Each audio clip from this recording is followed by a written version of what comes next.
Wednesday, March 5th. I'm going to start with just reminding people to please turn off your cell phones. And if you need interpretation services, we have interpretation available. Please come and see the city clerk and they'll connect you. At this moment in time, we're going to invite our invocation, Chaplain Kay Wilson Bolton. Thank you very much. Hello, everyone. Hi, Gabby. Yeah, thank you for having me. I'll be praying in the Christian tradition tonight, so you're welcome to join in or listen in. Heavenly Father, how we thank you for the good things in our lives. And we are not unaware of the hard things. And each of us comes tonight to this meeting with major distractions over all the issues I'm not even going to name because you know what they are. So, Lord, I ask that you cover our city staff tonight, our elected council members, our first responders who are here and out there working for us, that you cover them with safety and blessing and security. We know well what is around us that are hard problems to solve. And while we want to tackle those, Lord, tonight you've put in front of us and our council things that we can solve. And so I pray you give them wisdom, courage, help them to be brave and bold as they say things that need to be said in a manner that's pleasing to you and honoring to each other. So I thank you for our community and the rain today, and just for the good things that we know are awaiting us. I love you, and I thank you that you love us and did so much for us. And I pray in Jesus' name, amen. I'd like to ask Council Member Gabby Ornelas to lead us in the Pledge of Allegiance, please. Hand over your heart. Ready, begin. I pledge allegiance to the flag of the United States of America and to the republic for which it stands, one nation, under God, indivisible, with liberty and justice for all. Thank you so much. You may be seated. Roll call from our city clerk. Councilmember Crosswhite. Here. Councilmember Cornejo. Here. Councilmember Ornelas. Here. Vice Mayor Juarez. Here. Mayor Chavez. Present. All present. Thank you. Thank you very much, Julie. We are moving on to item number 5, closed session report. City Attorney. Yes, thank you, Mr. Mayor. This evening, council recessed into closed session at approximately 5 p.m. There were no public comments. The 3 items that were discussed in closed session was a conference with legal counsel for a liability claim pursuant to Government Code Sections 54956.9 D3 and 54956.95C. Claimant was Aldersgate Investment LLC. Second item was conference with legal counsel concerning a claim pursuant to the same government code brought by Fit and Find Fitness. The third item was a conference with labor negotiators pursuant to government code section 54957.6. City's representatives was Chief Labor Negotiator Irma Rodriguez Moisa, City Manager Dan Singer, Finance Director Christy Ramirez, Human Resources Manager Lorena Alvarez, and representing or negotiating with employee organizations, Community Services Officers Association, Mid-Management Association, Professional and Supervisory Association, Service Employee International Union, Local 721, Santa Paula Police Officers Association, and for unrepresented employees, the following groups: executive management, confidential employees, and part-time employees. There were no reportable actions taken this evening. Thank you Mr. Mayor. very much, Ms. Castillo. At this moment in time, we're going to move to item number 6, public comment. And we have one public comment. Welcome back, Mr. Abbott.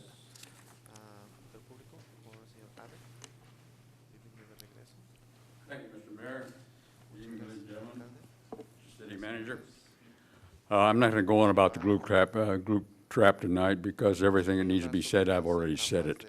But I'm here to, well, to prove that I'm here, going on record. And also, I wanted to give some information to Jonathan over here. He requested it. And so I've already given him that, so that's it. Great. So Jury's out. So city staff followed up from the last encounter. Thank you. Thank you very much. I'd like to hear that. All right, we're moving on to item 7, presentations. We have item 7A, 2025 AmeriCorps Week proclamation. So can we invite our AmeriCorps volunteers, interns that we have here tonight? And Mr. Rojas would like to join.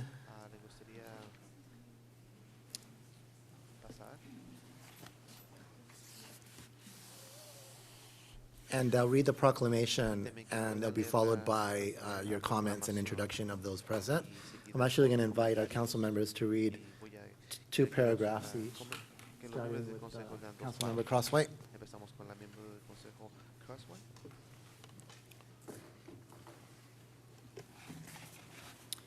Whereas service is a hallmark of the American character and has the unique ability to bring people of all backgrounds together in a common cause to meet our country's most pressing challenges, and whereas AmeriCorps and AmeriCorps senior programs provide opportunities for 200,000 Americans annually to serve their country through service at nonprofits, schools, public agencies, and community and faith-based organizations across the country, and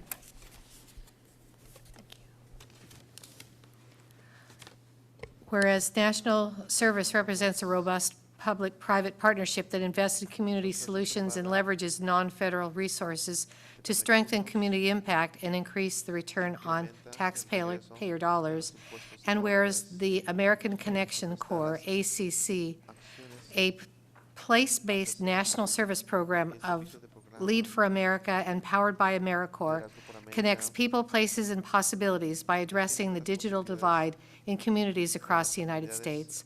By placing ACC AmeriCorps members with deep connections to digitally disconnected communities, we help individuals and families access critical resources, build stronger social networks, and unlock economic opportunities in the digital age. And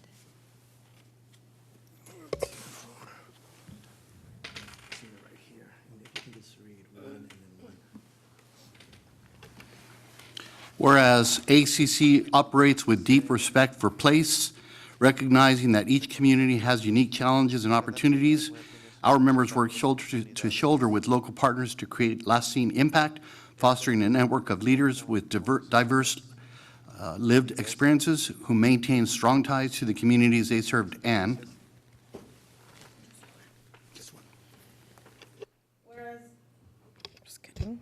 whereas in the years since its inception, the American Connection Corps now places over 120 American Corps members annually in over 30 states, where they've helped to raise over $65 million to expand broadband infrastructure, connect households to affordable high-speed internet, and provide workforce development trainings. And whereas in the city of Santa Paula, the AmeriCorps Connection Corps has helped service and impact our community and its people of Santa Paula. Therefore, be it resolved that I, Mayor Pedro Chavez, do hereby designate March 9th through the 15th, 2025 as AmeriCorps Week in the city of Santa Paula, and urge our residents to thank our AmeriCorps members and alumni and AmeriCorps senior volunteers for their service, and to find their own ways to volunteer and give back to our shared community. Congratulations on your recognition today. We so appreciate as a council the talents and the skills you bring. And we also thank the Bush administration who created AmeriCorps. It's a federally funded program that is essential and crucial to local communities. I'd like to invite Jonathan and to do an introduction, and then we'll do a photo. Thank you, Mr. Mayor, and good evening, Council, Mayor, Vice Mayor, Council, and the members of the public that are tuning in this evening. You know, I just have to say that it's just really an honor to be able to come up here today and share our AmeriCorps members, some of whom are here tonight. You know, on my door outside of in the office there, it says, you know, how do we make a difference in Santa Paula every day? And I have to say, this is probably one of the most joyful things that I get to do on a daily basis at the city of Santa Paula, is work with these young professionals who come to Santa Paula year after year. We've been doing this program now since 2021, and they really give their all to learn about local government and you can really see their impact across all echelons, essentially, of what they do in the city, from economic development to working with the Chamber of Commerce, to working on your strategic plan initiatives, to focusing on broadband, to helping work on public communications with our community. They're the future leaders of local government, and it's really just a pleasure to be able to work with each of them every single day and just see their growth and momentum. And if you guys don't mind, if you just wanted to share maybe for a moment just how big of an impact the ACC has made on you, feel free to do so.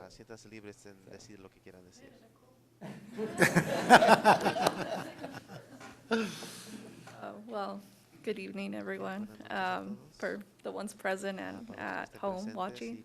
Well, overall, this program is quite impactful from the level of learning from local government, and not just necessarily from where I stand, which is from the city manager's department, but furthermore entirely from the city of Santa Paula. Being a Santa Paulian myself, it's really impactful to be part of that change, especially coming from the community that raised you to become who you are, academically, professionally, or personally. So to serve within this program and be granted the opportunity of this partnership with Santa Paula, it truly does make you feel good, but furthermore, it allows you to really put your mark within the city, and hopefully that the city becomes a little bit better with the little effort you put, or big effort that even though sometimes it may seem like it might not be, it truly is. And that's pretty much it. That's all I have. Thank you, Nicole. Good evening, Council. Briefly, I wanted to reiterate what Nicole said. It's truly a privilege to give back to the community that has raised me, and I know that has raised Nicole and Esteban and other alumni. We wouldn't be able to have this opportunity to serve our local community if it wasn't for this fellowship. Not only that, but to be able to do the things that we do and to gain this incredible experience as we kind of figure out what we want to do with our careers and our future. So thank you to the council for continuing to support the ACC Fellows. Again, it's an incredibly enriching experience, and thank you all. Hello, Council. I just want to say the most, fulfilling part of being an ACC member is seeing the tangible and just a tangible, physical impact that some of the work myself and others have been doing when it comes to kind of what we've all been working on, whether it's shorter term connecting with local business or longer term projects. I think it's just really cool to see the work everyone has been putting in across the town. We see it. I just saw the trash cans for the first time. Those look super cool. And yeah, I think this is very cool and insightful to be a member of ACC and give back. I wasn't raised here, but I know tons of people. I have a couple family here in Santa Paula. So it's just cool to see the hard work we've been putting in actually come to fruition here. Thank you. Thank you so much. We appreciate you. I'm going to go ahead and invite the council for a joint picture. So thank you. Congratulations on your commitment.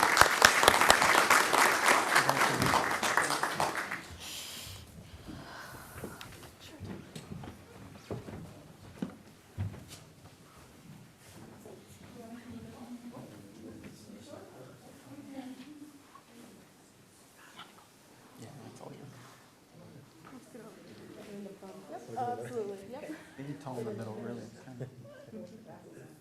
Got it?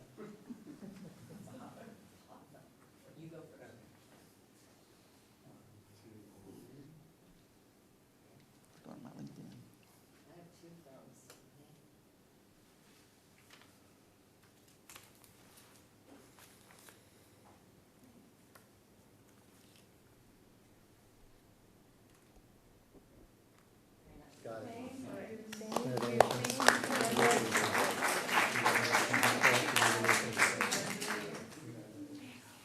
Congratulations.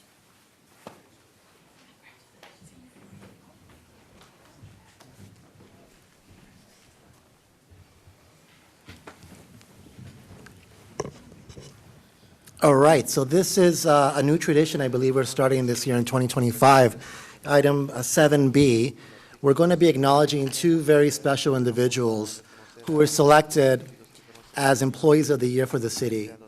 The employees that work for Santa Paula, you see that some of them you see them, some of them you don't. They make the city operate. They make us efficient. When you turn on the water, guess what? The water comes out, right?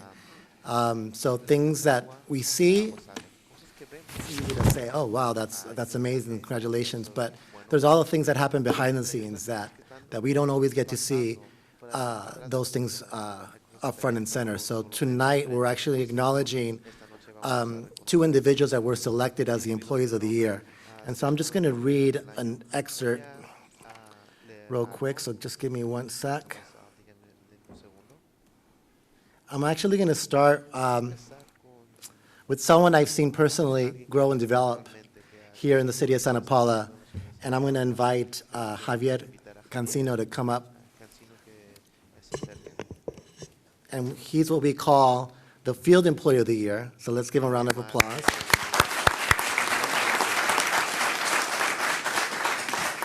As a recent employee, you personally embrace your responsibilities, and you do it with a positive, friendly attitude. You go above and beyond your duties, always asking others if there's anything that needs attention. This employee is also willingly taking steps to take care of tasks that are not even in his job description. Those are the kind of individuals we want in the city because they exemplify the care of our own city, and so you go way and beyond that. Someone said, this employee is a great joy to have around the city and has a smile on their face. I see you're clean shaven today. I know you shaved your beard. This employee also pays attention to the little details and makes sure to help out whenever they can, regardless of the task. Their work ethic, and I think that comes from the family that you grew up in, and personality make them a joy to work with. This employee is someone who recently joined the Santa Paula team but has already become an integral person in both work ethic and just for who they are. This person is someone who is attentive to the needs of those they work around and takes great pride in the work they complete, and it shows. This employee, you, Javier, has an easygoing attitude and always shows interest in who you are and your interests, and you share that with others. Another person said, I see this employee almost every day on the job, and it's very pleasant to see and talk to them because you can tell they enjoy being part of the Santa Paula team. They are a very cheerful person to be around, and their enthusiasm to be here is contagious. Their work ethic is very admirable. I think Javier deserves to be recognized for his work ethic and his team spirit. Well, without further ado, again, we want to congratulate you for being the Employee of the Year, for the Field Employee of the Year, and to actually point out that you were recently promoted, correct? Correct. And can you tell the folks watching what your role and responsibility is with the city? So I'm a building inspector 1. That role is, I'm in training right now. So we have a lot of inspections to do, especially on East Area 1. That's where we focus on more right now.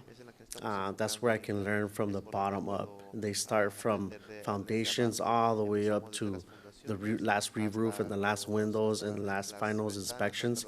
So I'm able to learn from what it takes to be the bottom and what it takes to be to sell a home. So I'm glad that I'm able to be in this part right now, from the beginning stages to the end of the stages for a building final. And I'm just here to learn and whatever it takes for me to get better and better every day. Can you share where you started? So I started here about 2021 as a part-time summer camp leader. So I did it about 3 years part-time, roughly around, I want to say 2024. There was a position available as a custodian, and I applied because I knew this was going to be a stepping stone, and I really wanted the opportunity that the city had to offer. So I applied, and I'm grateful that I took it. and they gave me the position. And I worked hard. I worked hard for quite some time, and I knew I had to show and prove myself that I was capable of being part of this team. And then from there was a new opening where it was an Inspector 1, where I can learn, and here I am now, just as humble as possible, just trying to learn every day. So I'm glad that the city has offered me a couple positions, and I'm here to do my best. That's incredible, and for those watching, you're a role model for people, right? You have to work your way up sometimes, and you did, and you were patient enough, and I commend you, and I'm sure all of our council members are so proud of you because we've seen you pretty much when we come to City Hall. Correct. So we're always interfacing, so it's great to see that people that start, have a starting place, don't always, that's just a stepping stone like you mentioned, right? So you're on to onward and upward. So congratulations, Javier. We're going to take a photo with the council. Thank you. So let's give Javier a round of applause.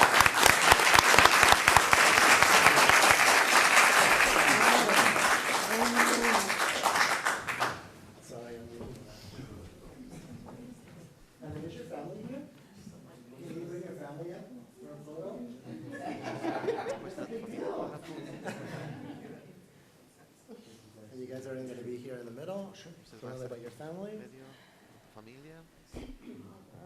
going to do the prom thing again. There we go. Prom pose again. Prom pose. 1, 2, 3. Awesome. Congratulations.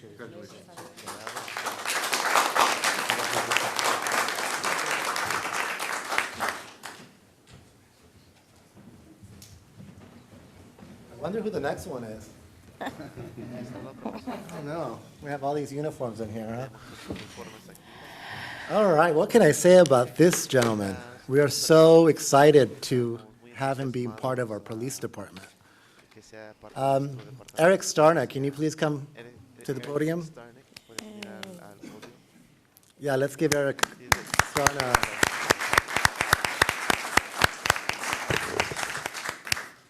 It's a big deal for the city to recognize 2 top employees. And when you first came in here, you brought such energy, and you came in at the right time, which means that you're at the right place. I'm going to read a couple things that some employees had submitted their commendations for your recognition. It says, this person is a new employee who hit the ground running and has demonstrated that they are up to the task. Our department interactions have always been pleasant and informative, and this person, you, Eric Starna, has allowed for an ease on the flow of information. This employee is always attentive, and if we're not able to get an answer from them immediately, you can be confident that they will follow up with their request. While the department has experienced a lot of change in a short period of time, the employee has to wear many hats. And even with this, they are still on top of the administrative tasks. This employee came into the department in a rough patch, but has maintained an amazing attitude and optimism to help keep things running despite the setbacks. Their ideas and improvements are well noted, and they bring leadership to the department that is acknowledged and appreciated by everyone. This employee has been an extreme help when it comes to working together to get things done. The accountability when something needs attention is very reassuring because the efforts are there. Only positive things to say about the employee and their work ethic. The employee is honest and willing and to put their efforts to make sure we move forward. It is a pleasure to work with this employee, and the hard work does not go unnoticed. So Eric Starna, congratulations again. On behalf of the City Council, we're so proud of you. We're so honored to have you as part of our police department, and your reputation follows you. And we once again want to give you a round of applause.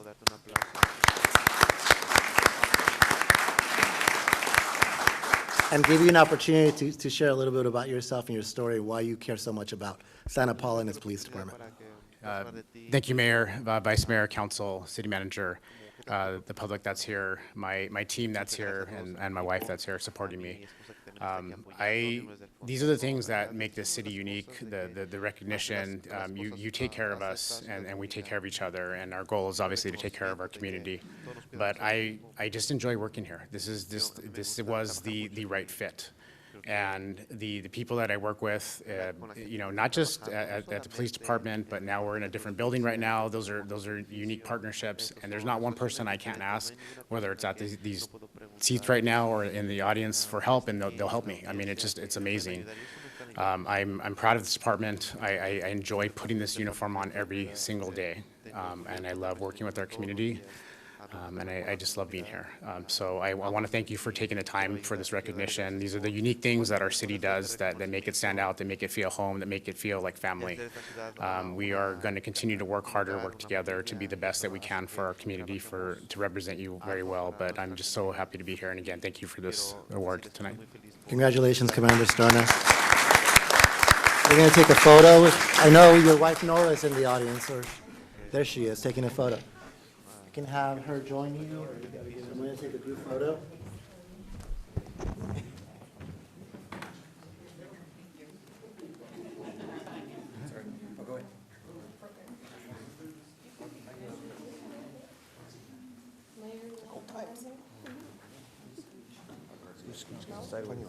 Hello.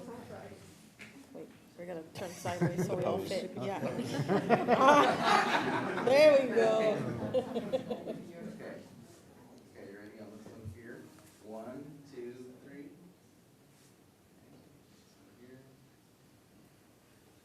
1, 2, 3.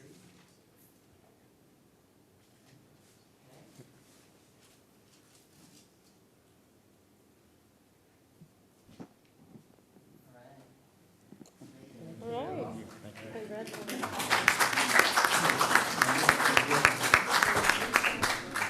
Congratulations.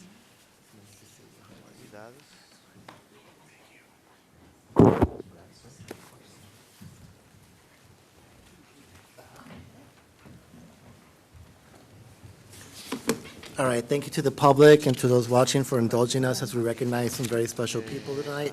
We're going to go to item 7C, our police department report. Chief Aguilar.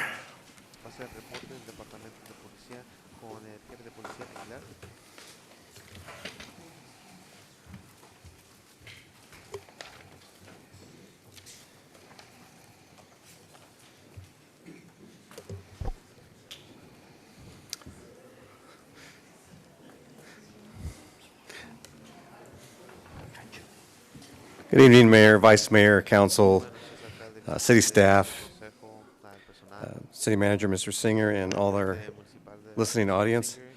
Well, I can tell you, however well this goes, it won't even be close to what we just saw with our recognition of our staff and our volunteers and interns, of all the great work they do. So I congratulate all of those who were recognized here before my report. So congratulations, everybody.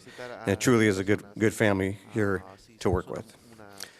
So good evening, and I just want to start commenting on our last quarter, which is actually November 1st through the end of January. And we'll start off with some crime stats. And as you know, during the holidays, winter time, things are a little bit quieter, and there was no exception here for the last 3 months. We had a homicide, and for the crime rate, it just nicked it up just a little bit. But as far as the up in the percentage, but overall, I'm very pleased and proud to report that both our violent crimes are down 13.5%, and our property crimes are down 28%, and overall total in the bottom right corner, our Part 1 crimes are down 23%. I do want to discuss a couple of increases we've had. We had 4 robberies during this period, and I'll just give you, so you have kind of an idea of what these robberies were. The first one we had was in November, and that was related to a domestic violence call where a suspect committed a robbery on his partner, and property was taken, and eventually we made an arrest in that case. Another robbery occurred in January, mid-January. This was at a liquor store. We're still investigating that crime. On January 24th, we had another robbery at a small market in town. That case was followed up, and detectives and patrol did a good job, and we made an arrest in that case. And finally, January 31st, we had a robbery at another local store, an ice cream store. That case is still being investigated at this time. So out of the 4 we had, 2 arrests have been made, and we're still working on those other 2 cases. I'll move forward unless council has any questions on crime stats.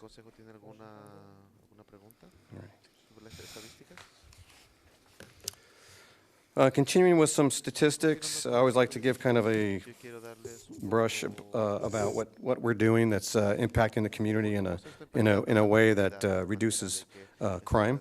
And some of the things we're doing out there are important to work on our crime stats and have our community be safe. So our total arrests for 2025 for the period November 1 to January 31 is up on the screen there. It's an increase from 2024 to 2025, and notable on the increase in our arrests for the period November 1 to January 31 of this year. We have an increase in our felony arrests, and we have an increase also in our misdemeanor arrests. So our officers are out there. They're doing good work. They're keeping our streets safe by doing a multitude of enforcement. Our traffic citations as well are up. It's pretty significant on the increase, and I can just share with you in 2024, a year ago, the situation we had a lot of people on field training, new officers coming on board. When those things happen, sometimes the statistics will drop a little bit, and that's probably why there was a drop in citations. But I'm proud to say that we're saving lives, we're making our streets safe by issuing more citations out there for a variety of violations. Does that include DUIs? No, that's separate from DUIs. We'll get into that shortly. Before we go into DUIs, I just want to touch on this. This is an improvement, our priority 1 response to emergency calls, which means that the time was from the time it was dispatched to the time we arrived on scene. So it is actually a significant increase, but I will tell you that in 2024, we had less staffing. Our response times were a little bit more, and there were a couple of anomalies of a couple calls that we had in the river bottom looking after a shooting suspect, where it took us a little bit longer to get out there from the time it was dispatched to the time we got there. So a couple of anomalies in there. That's why 2024's numbers are up just a little bit. But I'm proud to say that we have officers who have beat integrity. They pay attention to what's going on, and when they get the call, they're ready to handle the call and get there as quickly but as safely as possible too. As far as our DUI arrests, again, a substantial increase based on the training we provided and officers that are here on the streets, keeping our streets safe. So again, another significant increase between last year's statistics and this year. One other thing I just wanted to pass on, DUIs are important to us. Again, we save lives, we reduce injuries, and another important facet is the cost of a DUI. It's thousands of dollars between the time you get arrested to the time you're finishing a program, or court fees, or lawyer fees or attorney fees. So it's quite expensive. So when our arrests go up, we hope that they're not repeat offenders. We continue to provide training to not just our sworn, but our civilian staff too. There's a list up there you'll see of all the training we've done over the past 3 months of the year.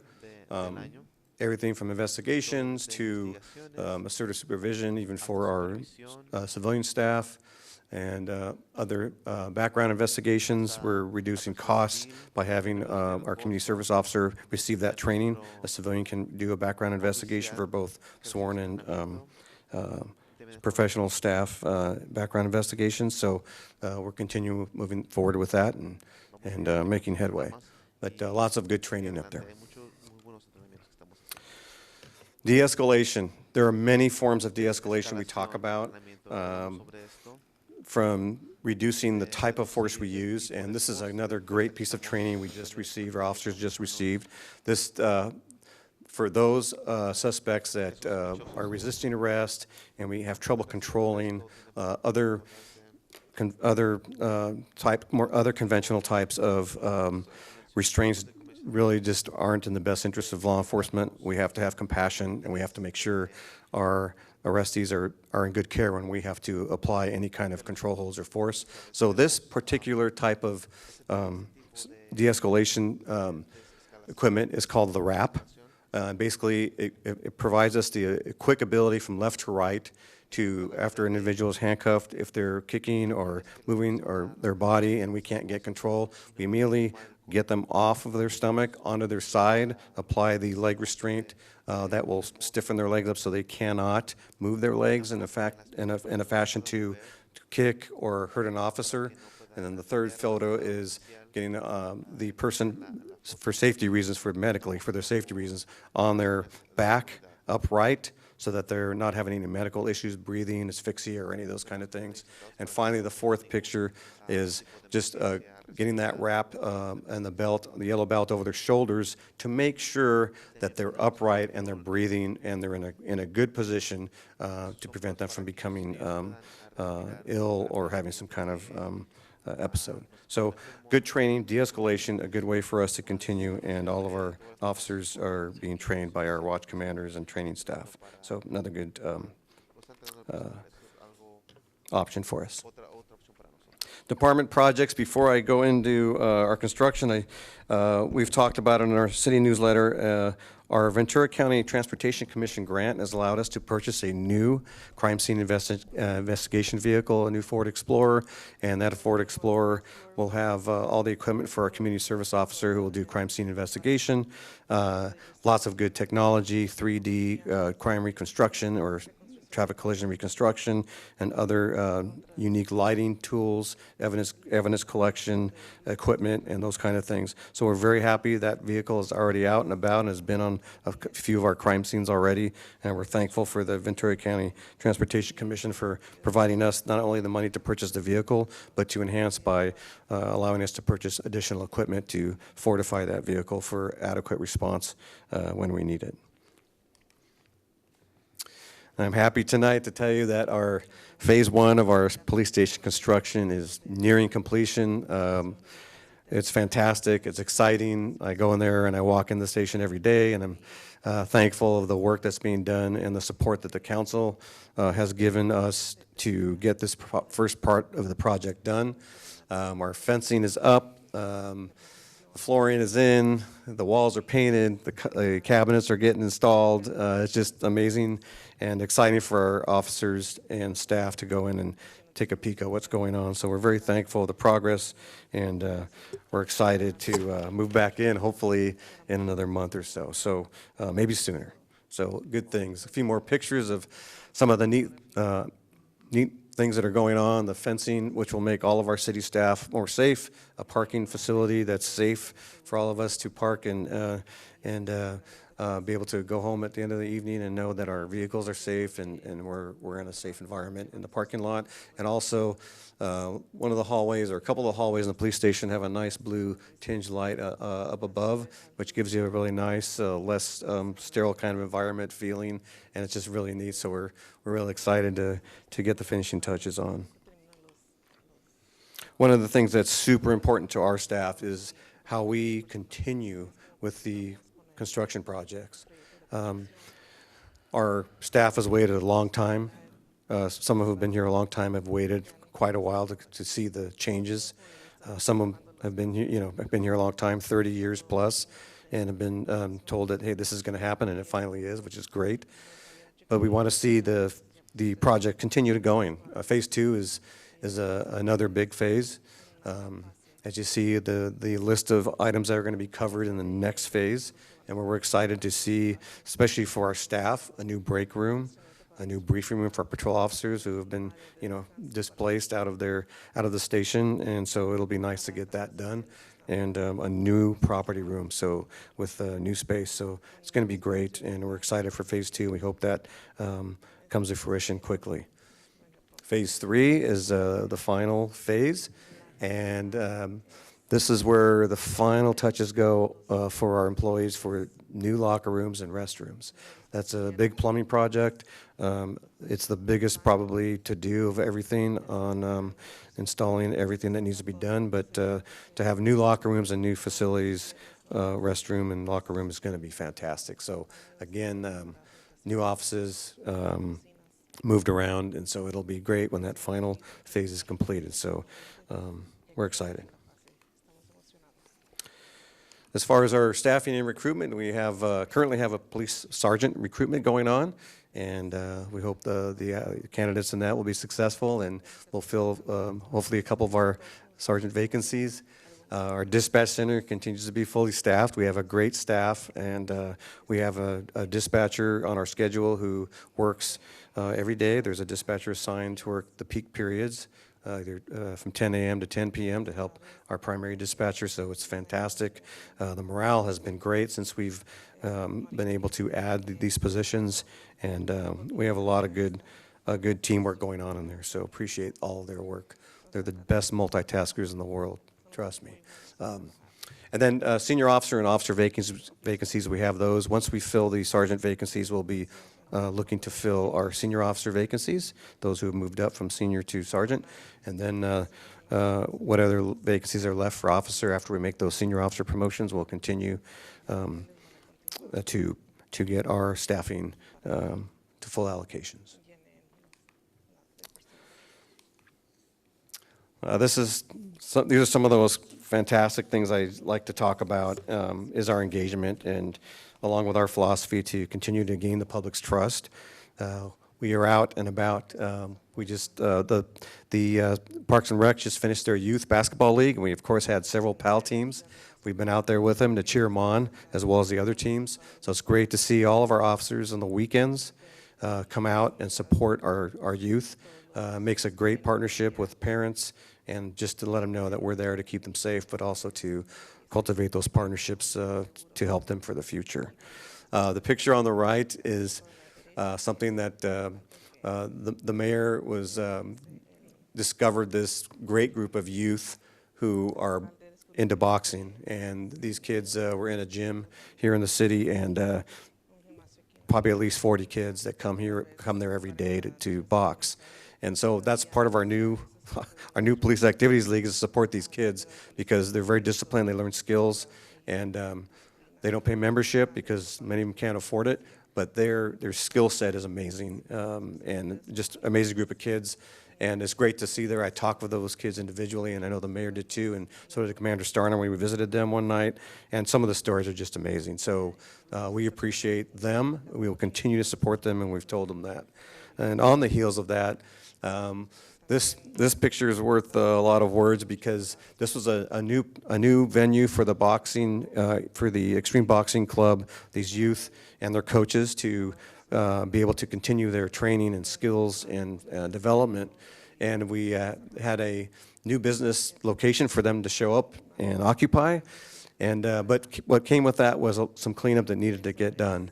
And with the support of many community members, the mayor, our law enforcement explorers, our explorer advisors, the coaching staff, and the youth boxers themselves, they came out and we all showed up on a Saturday and put our gloves and masks and worked together, partnership, and we completed this in a matter of hours. So kudos to everybody who worked together to get this done for the great cause of getting these boxers back into a gym in Santa Paula to get this going. So Athens was kind enough to donate a dumpster for us to help clean up. So that picture on the left is all of our explorers on the ground, and on the top, and the coaches, the boxing coaches, and on the top are the boxers, the youth themselves, who spent a great amount of time cleaning up. And so it was a great partnership, and after that we kind of all connected together locally and had lunch together, and it was just a really good experience to see explorers talk to boxers and coaches talk to the other explorer advisors and myself, and it was just an amazing turnout and gain for our community. So we'll continue to support them. We also have supported our youth. Thelma Bedell had a career fair, and we had our community service officer and others show up to get these kids in the mindset of, hey, they have careers ahead of them, even though it's never too early to look at careers ahead. And so we were able to go out there and support and let them know that we're there as a support, and maybe they might consider a career in law enforcement moving forward. So we appreciate going out to the schools. And also supporting our youth with the support of the Police Officers Association. I go out with them and we meet with a lot of our athletic teams at the high school. Most recently, we met with the boys varsity soccer, who were extremely successful. They won their 3rd consecutive division title and went 2 rounds deep in the playoffs, and they had a great year. But the majority of those kids on that team are kids who have been on the Police Activities League team for the last 3 or 4 years. So they've had the chance to play together, and that's why they've been so successful and do such great teamwork. Great coaching staff, and it was awesome to go serve them dinner and with the support of Amicis out there after one of their practices before a playoff game. And then I visited the water polo, girls varsity water polo. As you know, they're very successful. Before in their history, they've never made the playoffs. Not only they made the playoffs, they went to the CIF Southern Section Final, and then they went on to regional playoffs after that. So we're going to be providing them a dinner sometime soon, but it was great to visit with them. And the ladies asked me to take a picture with them because that pink water polo ball has been their good luck charm since the beginning of the season. And they specifically asked me if I would take a picture with them with that good luck charm because of all the success they were going through. So it was great. The coaching staff is fantastic. So again, congratulations to our youth, and we want to still continue to be out there to support them. Lots of emergency preparedness going on. All of our city employees were required to take the Incident Command System ICS 100 and 200 courses, which are not easy. They're all up to par.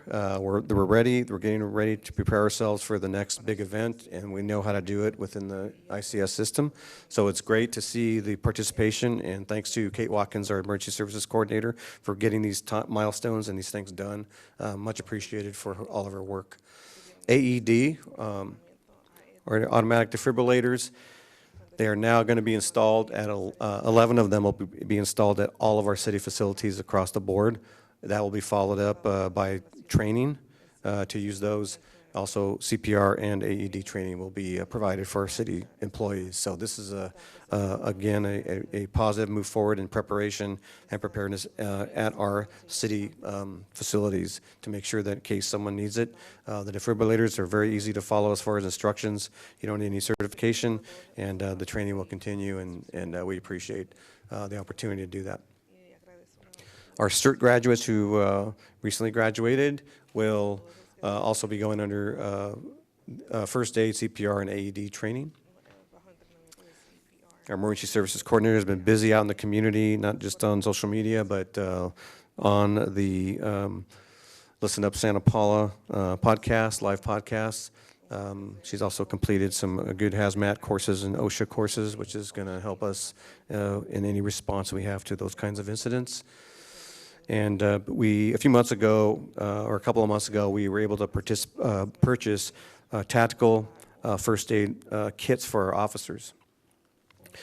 This has just several types of supplies in it to help our officers or to assist a civilian or a citizen or resident in case they get injured as a result of a gunshot wound or other traumatic injury. We learned how to, I took part in this training as well. The Ventura County Fire Department came out out of their busy schedules and came and provided the training to all of our officers on patrol and our detectives. They taught us how to do tourniquets, not only on each other, but if we have injuries, how to do a tourniquet on ourselves. We also had the other chest seal bandages and the homeostatic gauze and all the other stuff. Amazing tools for us to help survive, but also help our residents survive too in a serious injury. So great, great training, and we appreciate that. And the equipment is amazing for us. Again, thanks to Ventura County Fire and Chief Williams' staff for coming out and taking the time. Recognition. As you know, the council recognized our explorers from their first and third place finishes at Chandler in Arizona earlier in the year in January on Martin Luther King weekend. So kudos to them. Camaraderie is amazing, and they were out there doing all kinds of stuff from ICS scenarios to tactical situations to obstacle courses. So great stuff and great accomplishment. A more amazing accomplishment this time from our employees. Our executive assistant has reached a 30-plus year milestone, which is amazing. And I think she's been through like 8 police chiefs since she's been here. So that's a lot to go through. But congratulations to her. I appreciate all the hard work she does. And she's so deserving of this. And as a city employee, you just don't see that often where someone puts in 30-plus years of time. So congratulations to her. And of course, earlier tonight, Commander Starna was honored with Employee of the Year as the Administrative Employee of the Year. And those are nominations that employees submit for those candidates to get those awards. And a little bit earlier tonight, Officer Brittany Nahara was here, but she is the Field Employee of the Quarter. So we hit it from all angles on this one in the police department. I'm super proud of my employees, and it's a pleasure to work with them and to see them do successful things and continue to provide them the environment not only to learn, to be professional, and to be engaged in the community. And to close out, just a couple of events that support our police department. The Police Officers Association has a Shamrock Showdown Cornhole tournament that's going to be at the Palacio on March 16th. The funds raised from this will go toward more community events, such as providing meals to Santa Paula High School athletic kids, also National Night Out, big events that we're continue to support. And so they're trying to raise some money. There'll be a raffle and some food there. And then our Save the Date is for our Santa Paula Police and Canine Foundation, our annual fundraiser. There'll be canine demonstrations, a dinner, and raffle prizes. And both of those events are open to the public. And we just want to let our community know we're here to support them with these events, to provide tools for our officers, to provide better safety, and also to provide better protection in the community. And that concludes my presentation. And I'll be happy to answer any questions or comments. Council members, are there questions or comments for the chief? No? All right. Thank you so much, Chief. I just had one thing. Can you just, because I know the community has been talking about this, just to process again the number they call in case they see a stray animal? I know our animal control officer is on that. Yes, thank you, Mayor. Our animal control officer is full-time. He still provides the same services as he's always done since he's been here. And they can just, anybody who has a stray animal or sees an injured animal needs to call us. They can call our dispatch line at 805-525-4474, 24/7. We'll help, and we have a myriad of services that are still available to us that we can get in addition to any other services that the animal control officer needs during his work shifts. And our other patrol officers have been also trained to help identify pets who may be strays by using the microchip reader and try to reunite, making those attempts to reunite those pets with their families. So, Thank you so much, Chief. all right, thank you. All right, the next item on the agenda is item 8, City Council reports. We're going to start with Councilmember Ornelas.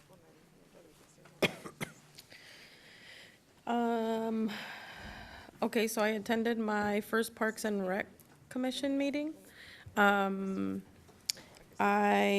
really just listened, but I did get a chance to share a little about myself and get an understanding of my role there. So I will prepare notes to take next time to share with them what we've talked about in our meetings, and happy to be there and happy to learn about things that are going on in that area of our city. And I believe that's all I have to report. Thank All right, thank you very much. Vice Mayor? Thank you, Mayor. Very short. On the 20th, just like they do every month, we celebrate our employees' birthdays. This was held at the depot. They're moving it around so our employees not only get to socialize for a little bit, but also share in some of the great buildings we have around town. I think many of the council members went to the grand opening on the 25th, Tuesday, at the Ventura East Campus for the Lokahi Lab Veterinary. Just a beautiful place and just a great addition that hopefully will bring people from all over to the veterinary labs available here in Santa Paula. That's my report. Thank you. Thank you, Vice Mayor. Councilmember Cornejo?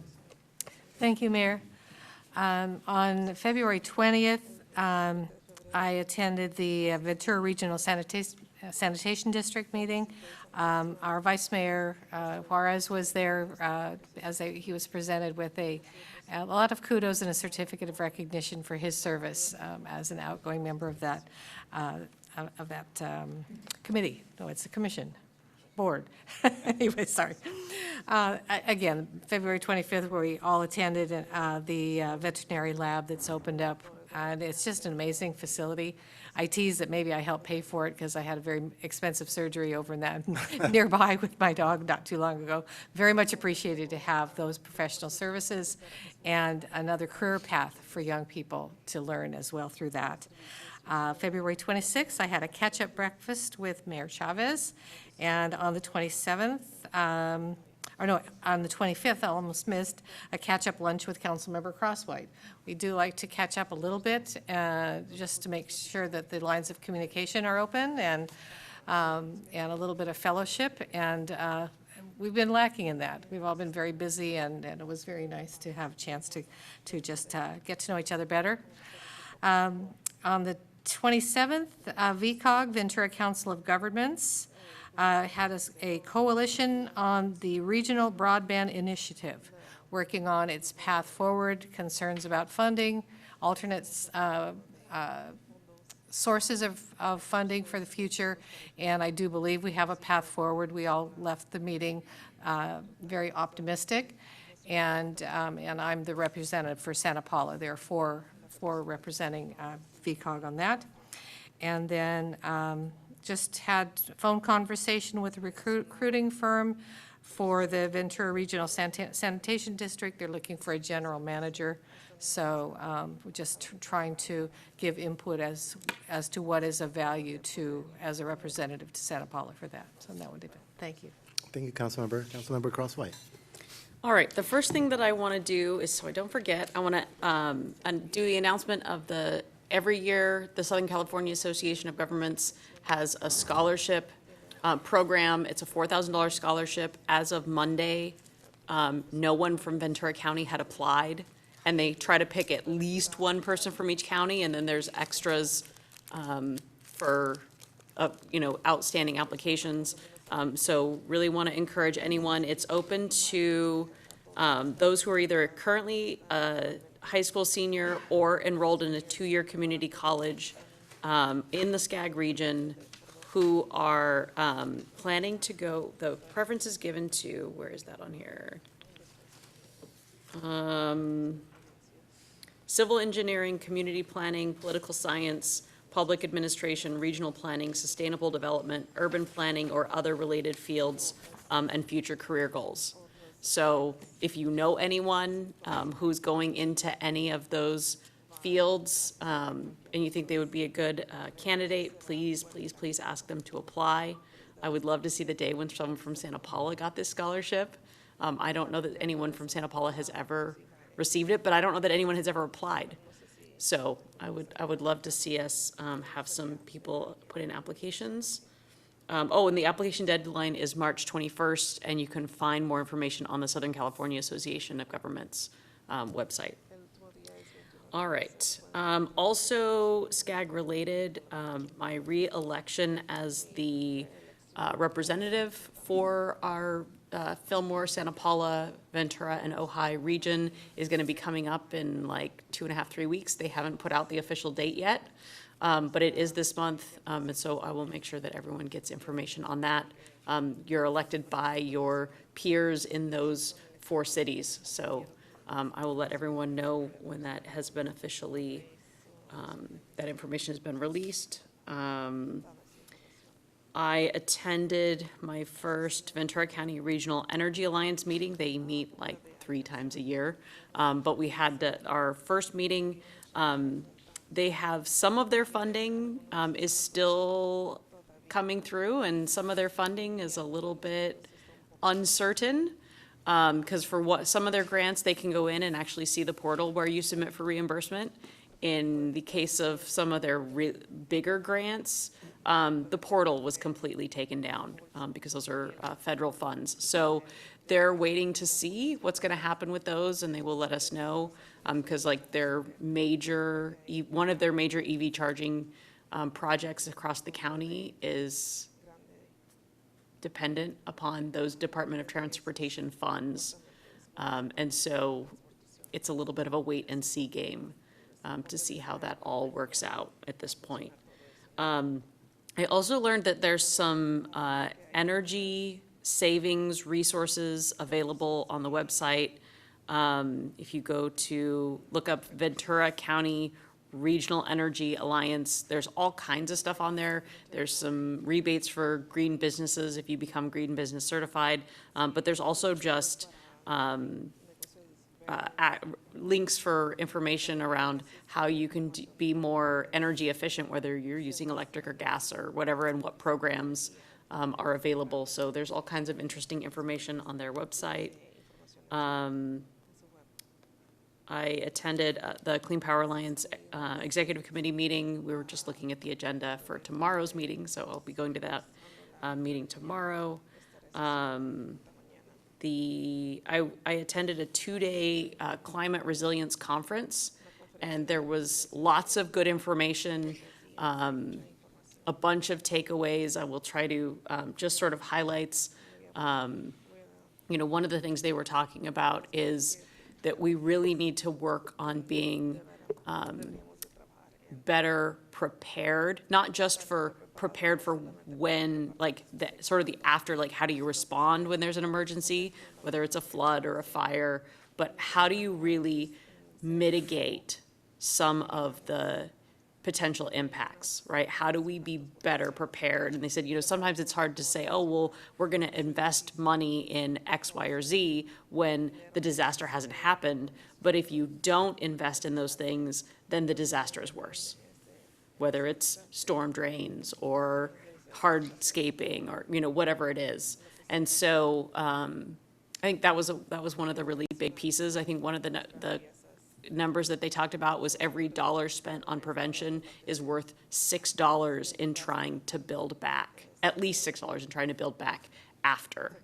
And so really stressing the importance of doing that mitigation and adaptation planning and really looking at how that fits into everything you do, whether you're paving a street or, like I said, doing storm drains or, because they said sometimes your planning department, which is working on resilience, and your public works department aren't necessarily having that same conversation. And so making sure that you're talking across departments. They talked about some potential ways that you can finance some of that, but there's only one entity in the entire state that's actually done it, because a lot of it is very challenging to actually implement. And so there's probably some need for some reform around some of those financing mechanisms. And just really talking about how we have to get to a place where we have common language for how we can talk about some of these, no matter what side of the aisle you sit on. Because the reality is that nobody wants to burn or drown, right? We're all impacted by flooding and wildfires the same. So how do we work to be more prepared and resilient? Because that's something that we can all agree on. So anyway, there was lots of good information. And then just one last thing this afternoon, I attended my first California Council of Governments meeting on behalf of the Ventura County Transportation Commission. And They were just starting, as the legislative cycle starting to kind of talk about what things that they might be working on over the course of the rest of the year. A lot of it was really complicated, and I won't try to explain it right now, but lots of things that are going to be coming down the pipe, and some of it I might link into our legislative conversation later in the meeting. So, thank you. Thank you, council members. I'm going to provide my written report at the end of the month. Going on to the city manager's report.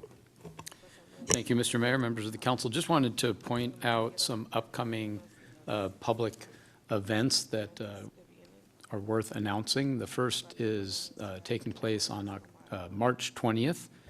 In the evening, it's the second of a series of workshops that are being held to look at the potential expansion of our bike and pedestrian trail. That'll be Thursday evening, March 20th. So the public is welcome and encouraged to attend. That same morning, we're going to have a business outreach and roundtable discussion specifically focused kind of on Harvard Boulevard, and that'll be held at Flight 126. The business community is encouraged to participate and help shape some of the economic development focus that the council's had. And then the following week, our usual every other month roundtable, business roundtable, that'll be held over at the Glen Tavern Inn at 8:30, I think, or 9 o'clock. So just wanted to point those out. Otherwise, I have nothing else to report. Great. And again, please visit our website and sign up for our email communications newsletter so you can get all the updates. And we include updates for events that happen throughout the city. So we Yeah, encourage there's a everyone to do wealth that. of information with the monthly newsletter, and really encourage people to sign up. You don't even have to read it all. You can skip around or even delete it if you care to, but better to be in receipt of information than to not be. Great. And one more thing you forgot, Vice Mayor? Sorry, question for you, Mr. Singer. Where's the workshop going to be held in time for the bike path?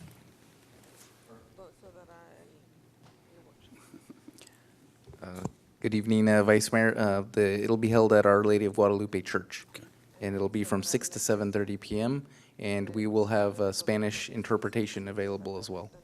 Thank you very much. All right, so we're moving on to item 10, consent calendar. Is there anything on the consent calendar? All right. Council members, is anybody like to pull something from the consent calendar? Yes, Mayor, I'd like to pull item 10C, the resolution on the Measure R oversight. Great, as well. So is there a motion to adopt the remaining items of the consent calendar, like items A and B? I will move approval of the consent calendar items 10A, Adam, and 10B, Boy. There's a motion, is there a second? Second. Any discussion on the items to adopt A and B? All right, all those in favor say aye. Aye. Aye. All those opposed, unanimously passes. Great, thanks. All right, we're moving to item 10C, resolution number 7561, establishing the Measure R Oversight Committee and adopting operating guidelines. Do we have an actual presentation piece to this? Mr. Mayor, we do not. Okay. So staff is available to answer any questions. So I'll let the public, there's two public comments. I'll let the public go first. So I'm going to invite Lali Salgado. Please join us.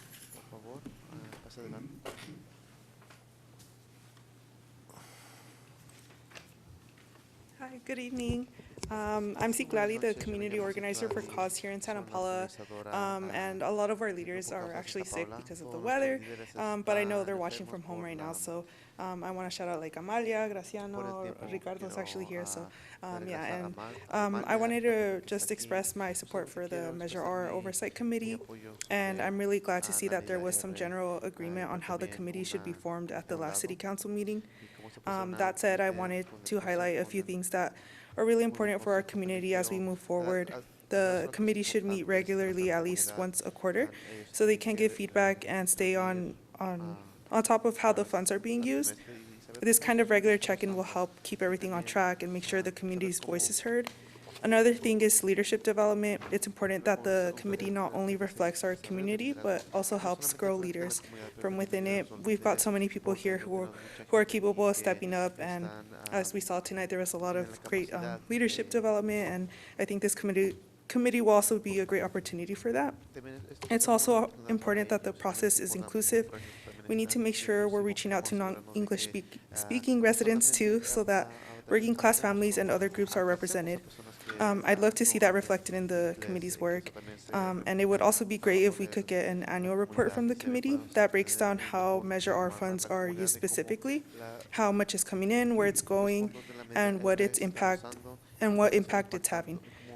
Transparency is key, and this would go a long way in keeping the community informed. I'm also excited about the possibility of getting local organizations like Latino Town Hall, Poder Popular, and Cause involved. It's great to see that there was outreach to these groups when Measure R was on the ballot, and these organizations really know what's going on in our neighborhoods and can bring valuable perspectives to the table. Thank you for your time. Thank you very much. We have Ricardo Soto. Por favor, venga a platicar con nosotros. Y si puede hacerlo en pasos para que se entienda muy bien lo que está diciendo con el... Oh, you have it? Okay. Buenas noches, miembros del Consejo, vicealcalde y alcalde Pedro Chávez. Estoy hablando a nombre de Amalia, ella está mala de la gripa. Es una líder comunitaria y también una líder de la comunidad. A favor de un comité separado, está hablando sobre un comité separado sobre la medida R. Que ese dinero sea usado para nuestras calles y banquetas, así como se les prometió a nuestra comunidad. Me gustaría que una persona responsable de cada distrito pueda participar y saber a dónde va el dinero de la medida R y cómo se va a usar para escuchar nuestras preocupaciones sobre la medida R. También recuerden que los reportes de uno como el otro consejo de los miembros deben respetarse unos a otros como nuestra comunidad los respeta a ustedes, que hasta ahorita están viendo y escuchando. Recuerden que el trabajo juntos para hacer el trabajo juntos para hacer un trabajo mejor para Santa Paula. Gracias. Gracias. Good evening, council members, Vice Mayor and Mayor Pedro Chavez. I'm speaking on behalf of Amalia Ochoa. I'm a leader of CAUSE and also a community leader in favor of a separate committee for Measure R. I want this money to be used for our streets and sidewalks as it was promised to our community. I would like for a responsible person from each district to be able to participate and to know how the money from Measure R will be spent. Thank you for listening to our concerns about Measure R. Also, I want all you to remember to respect each other as council members and respect our community that is watching you and hearing you. Remember that we all work together for a better Santa Paula. Thank you. Muchas gracias. Thank you very much. All right, council members, so we'll open the conversation. I know there were some members who wanted to pull the item. Would you like to share a little bit about? Sure. Thank you, Mayor. The reason I wanted to pull this item is reviewing the staff report and the language in the resolution later. I noticed that there was compulsory language, and whenever we have a large discussion as a council without a formal vote, sometimes things can be lost in the discussion. For example, it was somebody in the community said that I had made the comment about not having a Measure R committee for 2 years. That's totally incorrect. I never advocated for not forming. In fact, that's the reason that many of us were involved with Measure R and the fact that it should have an oversight, even though it wasn't really actually written in the language of an oversight. But that being said, what I advocated for was, since we don't have 5 council members in 5 districts, I advocated if there was such a time that a council member was going to be assigned to each district, maybe that should happen in 2 years. But the discussion that ensued after that was more of an understanding that if it was possible to achieve that, and also I think the language was also that it was not mandatory to have the 5 categories as long as it was well represented in the city. And I had actually suggested some language today to the city manager. So that's where I want to start the conversation today. Councilmember? I was going to pull it as well. I had a number of, as it was presented, was not as I was remembering it from the last meeting, but I did have discussions with staff about this, which is why it should be, felt it should be pulled and maybe even not be on consent, because there was still a lot to hash out before we came to a final decision on this. But one of the things that I'd like to ask the council to think about is Section 2, Item C, which talks about, while not a requirement, make every attempt to make sure that there's a member of a business organization, a senior organization, a civic organization, et cetera. And I think that's language taken out of Measure T, and I thought we had felt that that wasn't going to be practical if we were looking for more either regional or at-large representation, that it might be too limiting to have someone who's an ideal candidate, but they might not fit into the youth organization category or something like that. So I feel that maybe we should talk more about not having those as categories, and I would even propose removing that entirely, so that we have the freedom to appoint as a council citywide whoever we feel is most qualified to look after the interests of our community. So that's one major point. I just wanted to bring that up and see how the council felt about that.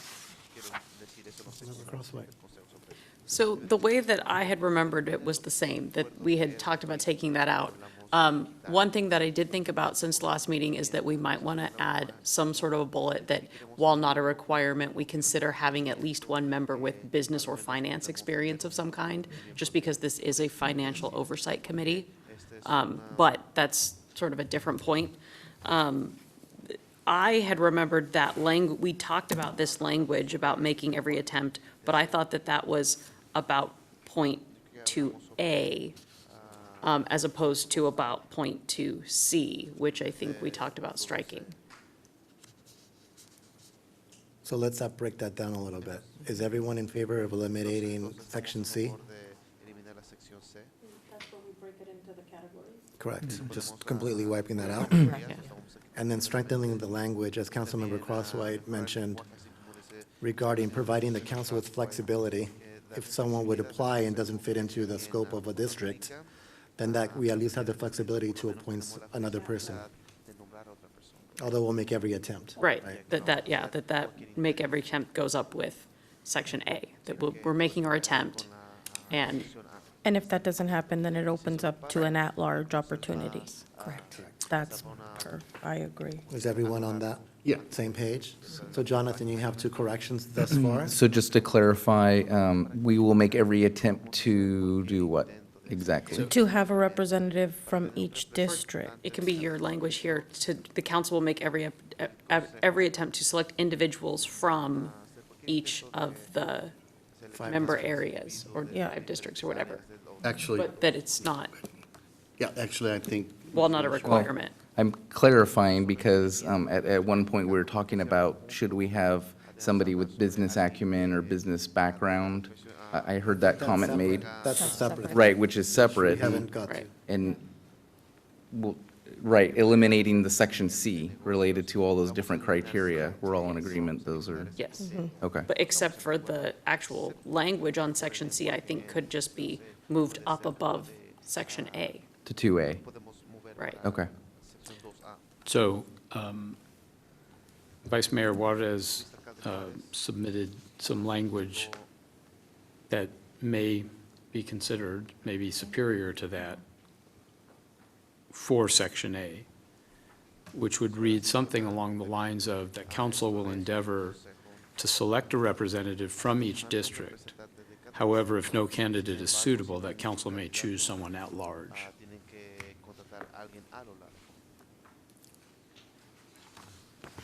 The word suited. Yeah, that's the That's only the- part of it that I'm, There's a better word than suitable, let me think. Desired or. well, no, appropriate I or would say, Qualified. Well, I mean, we had this discussion about suitable, qualified. Right. So, I mean, whatever. Suitable is a little judgmental is the only thing. Correct. That's the only, could you get say out the thesaurus. is found, or, I mean, so that there's no judgment on the, Correct. You can find language on that, right, because it's going to have to come back. Is Yeah, that so city attorney for making these? or changes? selected. how about if no- identified? If one isn't No selected, or candidate is identified, Identified, yes, yeah, without making any kind of. that council may choose someone at large. From the pool of candidates that From the applied. Something else that had come out early on in some communications through the city, within the city organization, that it was announced that we were going to select by district, and then we were going to do an open call.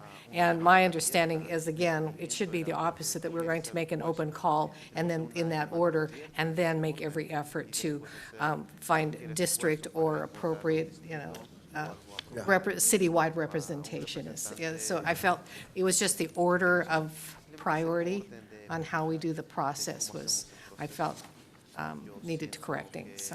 Are we in agreement with that, everyone?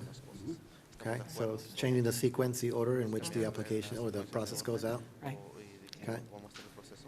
What else do we have? Just want to reemphasize, I think it was Councilmember Crosswhite that made mention about if somebody is selected and something happens because of residential impacts and they have to move out of the district, that they won't lose their seat until the next cycle. That's in I know, there. but I think we need to just point that out because it has happened in other cities and it impacts the ability to do business. So, thank you.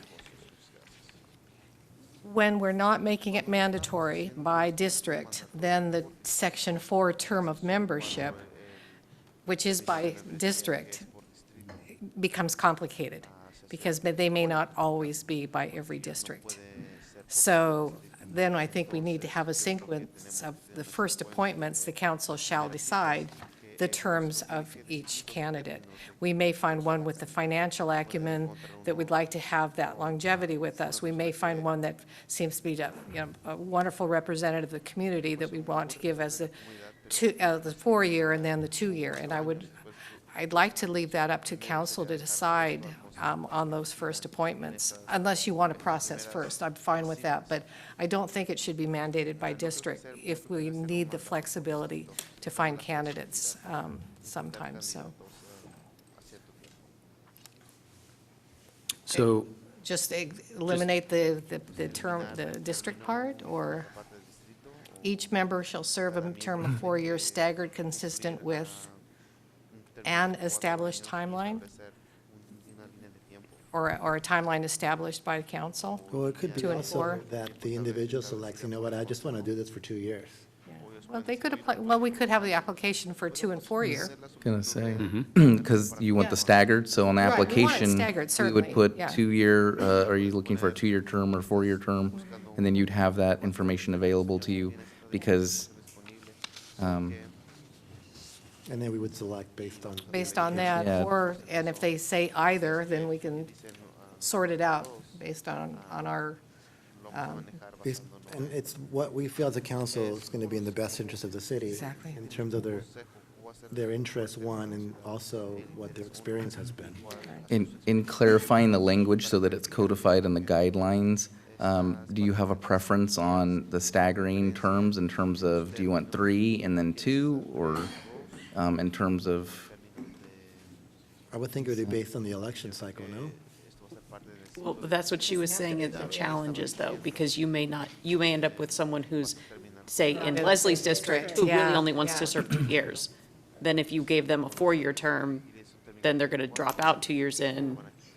it works well with Measure T on that part, I think. Are those 2-year terms or staggered?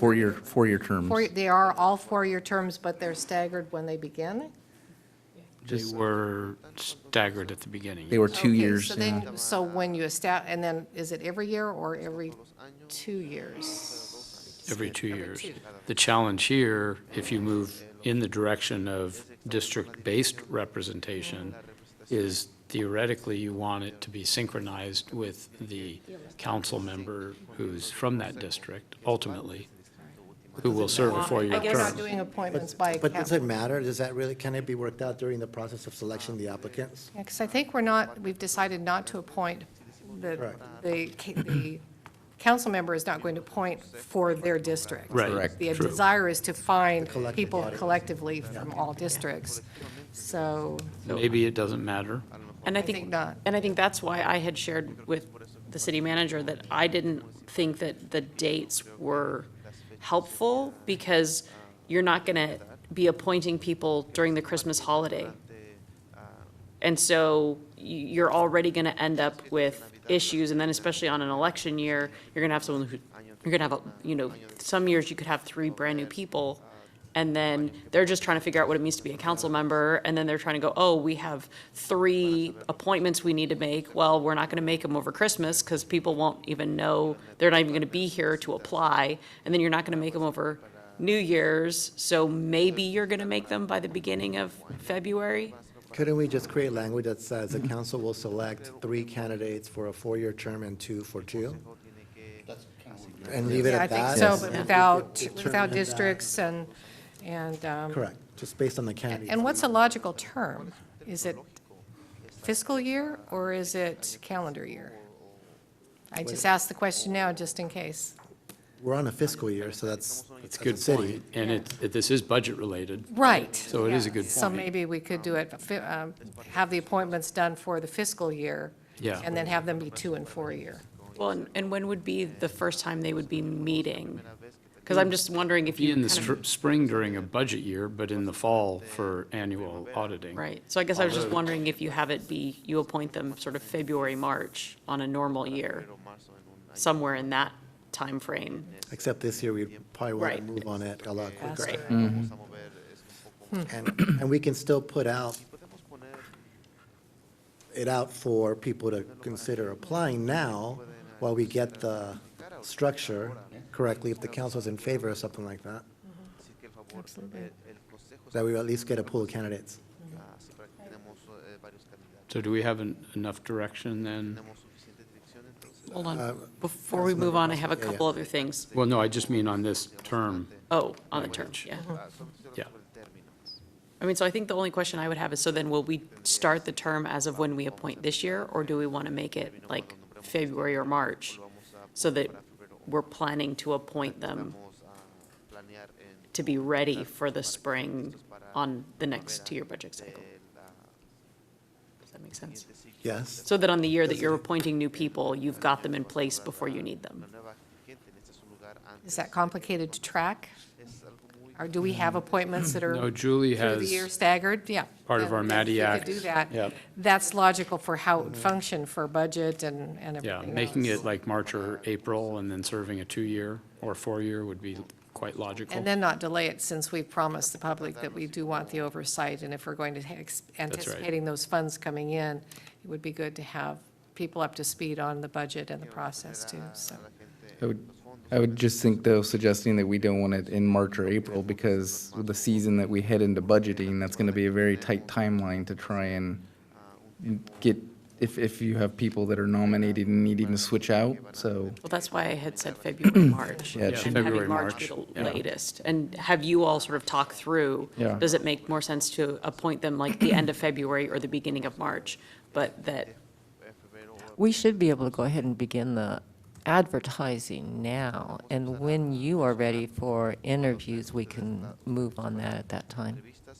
We can even call a special meeting if we need to on And, something like that. and then have the term finish when it's the logical time, even if when they're appointed, we just say it will end on February of whatever year. That way, it'll kick into a regular schedule after This that. council also made policy that I think we included in other committees, that even if you end your term, you continue the term until the next person is selected, and I think we might want to have that flexibility in line, no? yeah, that was another note that I had here too, was this idea that you would serve until the new person was appointed. If something went wrong and we didn't have, say you put out an application and there were no applicants and you had to re-advertise, that it was just clear that that was the expectation, that until that we managed to We get. wouldn't have lose the functioning committee that way. And as the mayor points out, that language exists in most of our committees, so if it's the council's consensus, we'll add that in this section, that members will serve until a new appointment has been made. Okay. And then I think that on the second paragraph, we should just strike the word biannually, because it gives instructions later for how the meetings will be called. And so I don't want us to be limited to a suggestion of biannually. And then I think I had one other thing. There is sometimes, and Director of Finance Ramirez, there's sometimes when we have to make some adjustment, right? So if we're just, do we have language in here that gives the committee flexibility to meet when it needs to meet? Yes, we do, Mr. Mayor. The language further down on the policy allows the city manager, the finance director, and/or the chair or vice chair of the committee to call a meeting, should it be needed. Oh, I see it. Excuse me. Go ahead. All right, I have three other things. So last page, first bullet point, City Manager, do you remember what language we had talked about? That the committee will meet after the proposed budget document has been publicly published, but prior to the first budget, the first review by the city council of the budget, Because it's, instead of calling it a budget workshop, just saying the first review by the city council of the budget. Okay. okay. And then for the second bullet point, to say the committee chairperson or vice chair, committee chairperson, comma, vice chairperson, comma, or member designee. Because there have been times for Measure T where neither the chair or vice chair were available, and they designated someone else to come and be their representative at the council. And then we need to strike the last sentence. But the designation needs to be a member of the committee. Yeah, oh, yeah, Yeah. committee member, sorry. Maybe Or committee member member. Get a designee, designee yes, from please, somebody, yeah. yeah. And then the last sentence, I think we should strike, because the last sentence is weird. That attendance is required if requested by any council member and reasonable notice is given. That's just I'm not sure why that would be there. Anyone have a problem striking that? No. Okay, and then just one final thing, and maybe we don't put it in this document, but add it, since it's gonna come back anyway, to the resolution. Just saying that initially, every sort of 2 to 4 years, we do a revisit to make sure that the document is still doing what we need it to do. But that would be in the resolution and not in the actual, because I mean, once you're going, then I think, but that way, if there's something we missed, we'll catch it while we're still thinking about it, instead of getting 10 years down the road and going, oh, we missed something, because it's still fresh. So that would be the only other thing that I would. No objections on that, council members? That's fine. Okay. All right, I just have one thing I wanted to add on this. Julie, can you go to the website? Can you go to Google and type in Santa Paula, City of Santa Paula Measure R? And what's important as part of this process was also listening to the voice of the people who were not in favor of Measure R, right? Because we've had a debate about it in the community. And one of the things that was mentioned, and I listened very carefully to what those voices were saying, was they want to make sure they can trust us, that we don't trust you in spending the money because you're saying one thing, you said one thing, but then you're doing the opposite. And so I want to show an example of what that looks like. And again, putting ourselves on the opposite end, looking in. And if you go to City of Santa Paula Measure R, we have a webpage dedicated to Measure R. And in the webpage, there's specific language that's used to convince people about the intent of the funds. So there, if you scroll down a little bit, Jonathan, or Julie, right there.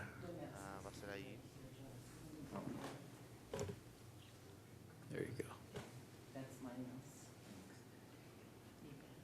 Title, Measure R, Streets, Pothole Repair, and City Services, right?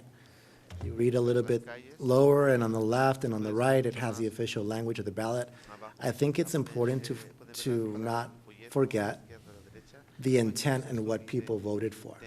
And one of the recommendations of a council member was to include the language that was stated in this, because it's the transparency piece. It's always a reminder that this was the intent of the voter.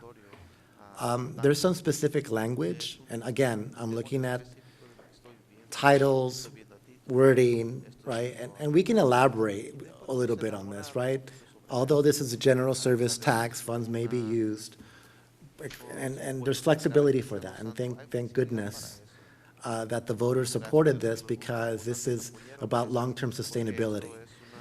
But there's language in this committee purpose and charter that I think we should, one, incorporate the language from the actual ballot so that the committee charter understands what the intent of the voter was. And in section 1, committee purpose, I'd like to ask that we amend the language here where it states law for city services and community priorities. You see, if those words were the title of this and the language was similar, then I could buy that. But looking from the outside in, I think we should incorporate what we said to the voter, that what the priorities were for this, and include language that talks about explaining the flexibility that we have a long laundry list of things to accomplish, and sometimes there's going to be points where we have to pivot from one item to another based on need. And most of the time, most recently, it's been by emergency basis. For instance, the sinkhole that took place, we didn't budget for that, so we didn't plan for that, but guess what? That was a priority. We can't leave the sinkhole in there. So I just want to make sure that we point that out, and really that, I believe, provides the sync that I think people are expecting from us. Because the language here, again, just broadly says city services and community priorities. But we never talk about that here, and this is what we sold the voters. And so I'd like to have a recommendation that just the language or the wording can be a little flexible, and we include that ballot information in there. Which, is it the actual ballot question, or is it the This is the actual ballot. actual ballot question? Yeah, that was the Okay, question. okay. Yeah. But we do have a caveat to inform the public that, yes, we have emergencies or situations where we need flexibility, and this provides funding for those flexibilities. Because that was the biggest argument I heard on the, right, from people that were dissenting on it, was, oh, you told us something, but then you did something else. And even though we didn't clarify that too well, I think this is our shot to clarify it. So we're in line directly with what we told the public. And that's just about wordsmith, just putting the words that tie it in, and then including that ballot so that we're always aware of what the voter actually was told in terms of what they proposed. I think that would just, better situate this. Yeah, I'm fine putting that into the resolution. What I was concerned about is I don't want a descriptive interpretation later. It's helpful just to have the ballot question there as part of the reasoning that it was voted on, and that's why we're acting and spending and budgeting. I think it doesn't have to go in the resolution necessarily, Or, but on the guidelines. okay, that's fine. Because those guidelines are like kind of the committee charter, right? That's fine, This is the that's fine, instruction. either way. And that would clarify. I'd leave that up to. Can you clarify what that would look like for that to be? So section 1, committee purpose, On March 5th, second paragraph, on March 5th, 2025, the City Council resolved that an oversight committee will be appropriate to ensure that the revenues generated by Measure R are expanded in accordance with the intention of the voters and state law, period. Get rid of that priorities, and then we can include the law that passed, and you can include that language in there. So, like, drop the paragraph down and basically include the ballot measure language? Correct, because that's like a guiding principles behind the expenditure of funds. And I'd like to hear from our city attorney if there's any concern about including that language in there. Thank you, Mr. Mayor. There's nothing of legal concern. It would just, there might be a possibility later if we do not keep that language as non-exhaustive list of goals of accelerating repair or street potholes, preventing sinkholes, et cetera, that there will be some restrictions on council to act in any way that is perceived as counter to those goals. But, you know, that's a policy decision for the elected officials to make. So you can absolutely include that in the committee guidelines, but again, there might just be some later unintended consequences to that. Although it does say, and for general government use. That's the kitchen sink. And again, there's going to be times when that happens, like sinkhole, things that, you know, water break, water main break, like there might be things that we have emergency situations that we're going to have to divert funds to that because we have no choice. It's not like we have additional revenue streams that we can just tap into and just use. However, the intent of the voter and what we said, I think, should be prevalent in the language. So just two clarifications then. Presumably, at the end of for general government use, we would put a period. We don't need the rest of it. That's the ballot language, but it doesn't give direction, right? Correct. So the first two-thirds there. And then the second question, if we are to insert this, sounds like there's, I think, some consensus for that, is the balance of that opening paragraph still acceptable? Council? Oh, City Manager, just to clarify, the portion that says as approved by voters, Measure R revenue is not, right. I anticipated. It's interesting you said that. You, the paragraph right above official measure or ballot question is our, I guess what I'm saying is our language should mirror what we put out there, right? Right. And that Measure R also incorporates accountability provisions, including public disclosure of all spending and annual independent financial audits. That's the second sentence, That's- actually. That's in there, so it's, That's your second paragraph there.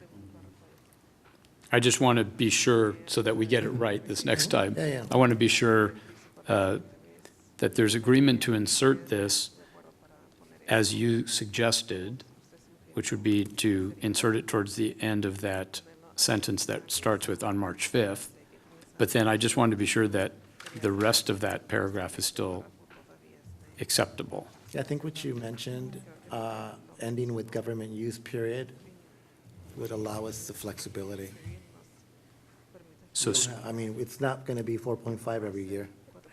You know, as we grow our Right. businesses, it could be more. right, that's why I don't think you really need it. It's still. Yeah. But Council the- members, is the that a rest of consensus? The rest of the paragraph, though, is it okay? Not this paragraph, the paragraph in the guidelines. Yes, just, Okay. If I may, the thing is, this is a similar general tax like Measure T, but Measure T was very strict on percentages as it was promoted for public safety, as far as suggested guidelines, because again, there's no obligation, but a certain amount for, as we all know, for public safety, for public works, and for youth services. And so everyone has had that in mind ever since. So it does not hurt for us to remind ourselves that this is really, the intent was infrastructure mainly, concern for streets, sinkholes and all of that, and other services, because a bond like that can be used for other services. But to have that principle there for the voters to be reminded is not a bad idea, I think. Just so that we can maintain that as a focus, as far as not lacking in you. Everyone's afraid that we're just going to go off and spend it on other pet projects or something like that, which is a lot harder to do than you think, you know. But it's important, I think, that we try and honor the reason that people passed this, which really was for largely for streets and potholes. There is concern for general services as well, so that it can be used for that. But I think we have to always be mindful of what impetus passed this. So, I think it's good to just remind ourselves by the paperwork what the intent was at the time. Go ahead. I think we also need to remember that this, unlike Measure T, doesn't have a sunset. And so what things look like today, I mean, hopefully in 5 years, the streets will look much better and we're in a place of maintenance instead of, you know, having to rebuild some of them. And so I just want us to remember that we don't know exactly what things will look like in 5 or 10 or 20 years from now. So just a. Mr. Mayor, for those of us working on the wordsmithing side, just to clarify, we're going to, on Section 1, Committee Purpose, after the sentence, second sentence beginning on March 5th, I would suggest that after, in accordance with, that the intention be stricken and be replaced with in accordance with the ballot question put to the voters, and then we'll quote that language. Cool. And then one other question for clarification. Council Member Crosswhite had mentioned a request to add language to the resolution that would require some periodic review of the guidelines by City Council to ensure that the operating guidelines are achieving the purpose that they were meant. And so we'll go ahead and add that to the resolution, not the guidelines. And also, is there a period that you want to specify for review, or should it just be something more general or as needed, as desired by council? Or do you want it like yearly, at least yearly? Should it be in line with our budget cycle? Maybe every 2 years, since we have a potential change of members on the board, and then that way they can review for their own purpose, as well as for the council, if they can bring anything to our, or we could bring things to their attention, or vice versa. Does that sound So practical? following the first two-year budget cycle Yeah. to Does that sound bring back practical? a review, Just trying to keep it not too complicated. it'll give us some experience. Right, and I don't think it needs to say every 2 years in perpetuity, but just for the initial, I don't know, however many budget cycles we think. Yeah. So maybe something along the line of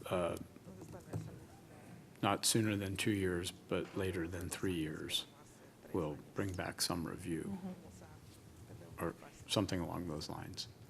So the first So you want it review- to be, you want it to be after the first period, as opposed to on a regular schedule, is that what you'd be, which is. But not the I'm fine with budget that. that we're working on now, but to allow it to be 2.5 years from now. I'd be fine So with that we'll that. have experience with 2 cycles.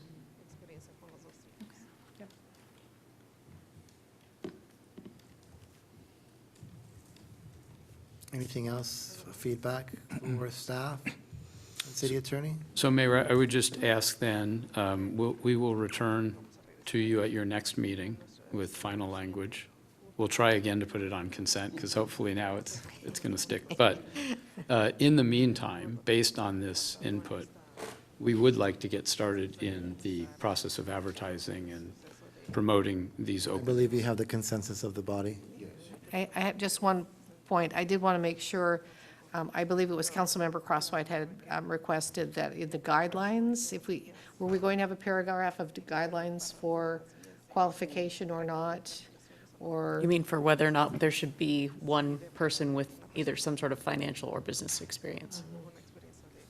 And that's not linking it to any specific geographic area. It's just saying that to consider appointing at least one person with financial or business experience. And again, it's not as a you have to, but as just so that future councils have that in mind.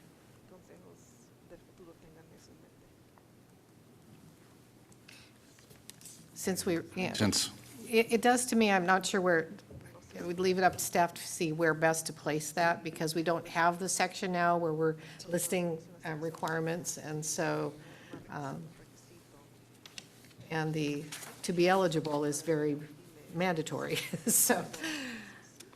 Could that not be a question on the application? What experience do you have managing budgets or financial services, or I instead think of? it could also replace the section C, because it's still about qualifications, you know, that the preference is to appoint at least one member with business or financial experience.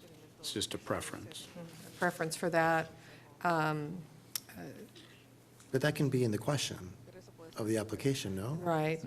Yeah, it can be added. But it should be mentioned Well, somewhere so we except don't forget it, though. we usually use the same application, though, for all committees. True. But Councilmember Crosswhite, I believe in this one, correct me if I'm wrong, but I think we're going to have to make some alterations possibly for this one, because we would have to, as you'd mentioned, understanding about districting, either that'll be an internal process that's done once we understand their address, or they're going to do that. That's we not a can't- part of Measure We can do T. it internally. Right. Leave the application the way it is. And Right. just, And then we'd put a grayed out box in the bottom for internal use only, and then you would see that upon the interview process. Just so it's somewhere that it's not overlooked as we go through that process is the thing, so. But to the mayor's point, I mean, if you want to do, I'm not aware if the current application asks if there's any type of financial acumen. That's, no. But certain committees have certain qualifications, right? How do you determine? You generally do that in your interview process, it's not on okay, so it should be part of the interview. the application itself. I kind of don't want to pigeonhole it in policy. Right. It's something that we can determine based on the applicants in the pool. If we're okay with that? Yeah. As long as it's mentioned somewhere, that's all. Okay, so we won't include that. So, Right. right, we'll include that in the interview. Questionnaire. Questionnaire, okay. As we talk about the scope, we want. Or in people to the, understand or what in the rule is. advertising and promotion of it. Correct. And with an explanation of what your role is going to be specifically is looking at. And that's why we're looking for individuals that might have that level of experience. Not required, but if, everyone potentially knows how to balance a checkbook, but it is taking an extra step. Good? So, and then just to clarify, council, you're okay with us starting to advertise, to solicit? I'll work with the city clerk's office and we'll, Because we got to move quick. okay. Think we got it? So no need for a motion. It's going to come back at a future agenda item. All right. Thank you so much, council, for your feedback. Thank you. Thank you, staff, for your work on this. And we are going to go and open item 11, public hearing, verification of posting notice by city clerk, declarations of conflicts, if any. Mr. Mayor, just for some background explanation here, at our last meeting, a public hearing was held on the same item. That public hearing was opened and closed. The direction was to return with amendments. And so at this meeting, since we've already given the public notice, and that notice included a description of the ordinance, and the public hearing was closed, we can go ahead and just reopen the hearing today and then take additional public testimony. So today, we will also be asking the same questions in your outline of procedures and steps, but then we'll also want to note that this is a reopening a public hearing and not continuing a public hearing or starting a new one. Okay, so we're reopening the public hearing. And staff presentation. Thank you, Mr. Mayor, council members. Might have a slight sense of deja vu. We're going to roll through just the background on this kind of quickly for folks who might not have attended the last meeting. We'll begin. Agenda item 11A, introduction of ordinance number 1342, amending chapter 16.79, regulation of cannabis activities of the Santa Paula Municipal Code and other affected code sections to align with Senate Bill 1186. So quick background. Effective January 1st, 2024, Senate Bill 1186, also known as the Medicinal Cannabis Patients' Right of Access Act, precludes cities from imposing regulations that have the effect of prohibiting licensed medicinal cannabis businesses from delivering medicinal cannabis within the city to patients or their caregivers. In short, this means that the city must allow for at least one non-storefront medicinal cannabis delivery facility located within the city in order to be compliant with SB 1186. Santa Paula Municipal Code Section 1679030 currently prohibits commercial cannabis activities of all types in the city. To align with SB 1186 and based on the recommendation made by the Planning Commission at their January 28th, 2025 meeting, the city is now considering amending the Santa Paula Municipal Code to allow retail sale by delivery of medicinal cannabis citywide and to permit and regulate non-storefront medicinal cannabis retailers in the industrial zone only. So as a reminder, these are the industrial zones. You can see there's, in the dark blue, they are three large areas south of the 126. So as for the ordinance itself, ordinance number 1342 will update the city's existing regulations consistent with state law, including SB 1186. SB 1186 mandates medicinal cannabis delivery service only. Storefront retail services for all other types and uses of cannabis will continue to be prohibited anywhere in Santa Paula. The location of non-storefront retail sales of medicinal cannabis delivery facilities will be restricted to the industrial zone, subject to approval of a conditional use permit, including operational standards, and required state and city business licenses.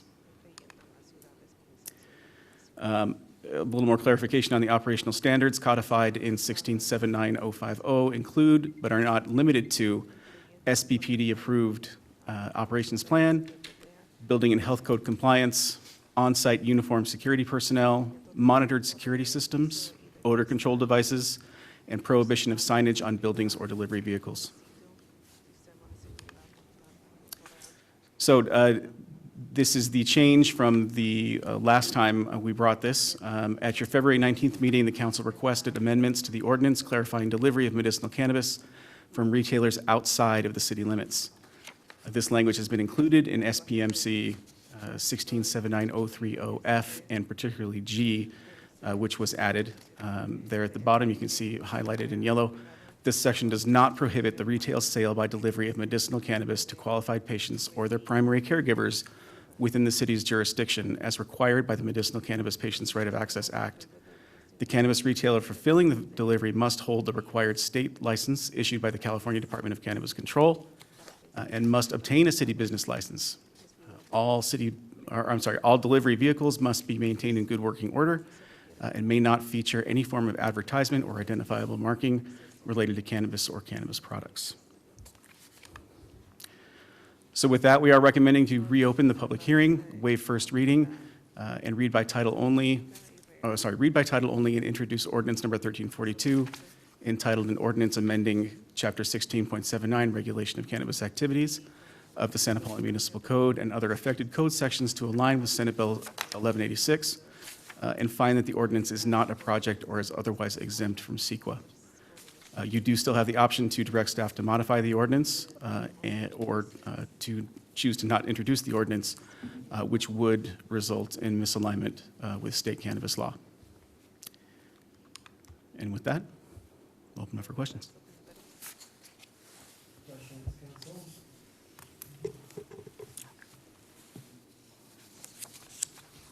Just a quick question. So, to your knowledge, has there been any interest before we took this up?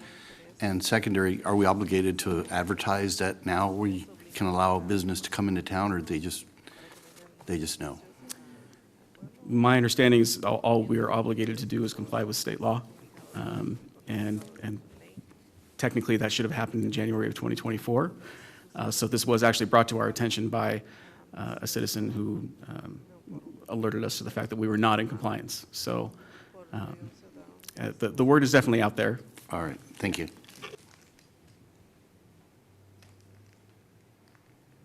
All right, no questions for staff presentation. We're going to open the public comments. We have Mary Bagdasian. Please welcome back.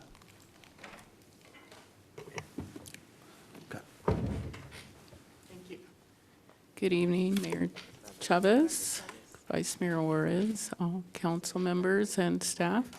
I sent the council members each an email yesterday, and it included links to 2 articles regarding accidental ingestion of cannabis by children. And I want to read one of those. It's very short. This was published a couple of days ago, in fact, by WCCB Charlotte, which is a television station in North Carolina. The headline is "More NC Children Getting Sick from Cannabis Products." North Carolina Poison Control is warning about an increase in cases of children under 12 getting sick after being exposed to cannabis-containing products. NC Poison Control says it managed 1,122 exposures to cannabis products in 2024. Of those cases, 42% involved a child under 13. In 2020, NC Poison Control managed 518 cannabis exposures, with 27% involving children under 13. Cannabis-containing products like gummies and edibles can be dangerous to children because their smaller body weight makes them more likely to experience adverse effects. Signs of cannabis poisoning can include severe tiredness, weakness, slurred speech, confusion, nausea, vomiting, and trouble breathing. Cannabis edibles can also contain high levels of THC, making a dose dangerous for children. So this is something that's of high concern to me, as we are opening a door for medicinal cannabis to be delivered in our city by a facility here. That means that there will probably be increased amounts of cannabis in people's homes, and the potential then is that children will accidentally ingest these products. So please keep that in mind as you're considering any cannabis-related issues, in our city. And if you could please read those articles, I would appreciate that too. Thank you. Thank you very much, Ms. Bagdasian. All right, I'm going to close the public hearing. Discussion and action. It is deja vu.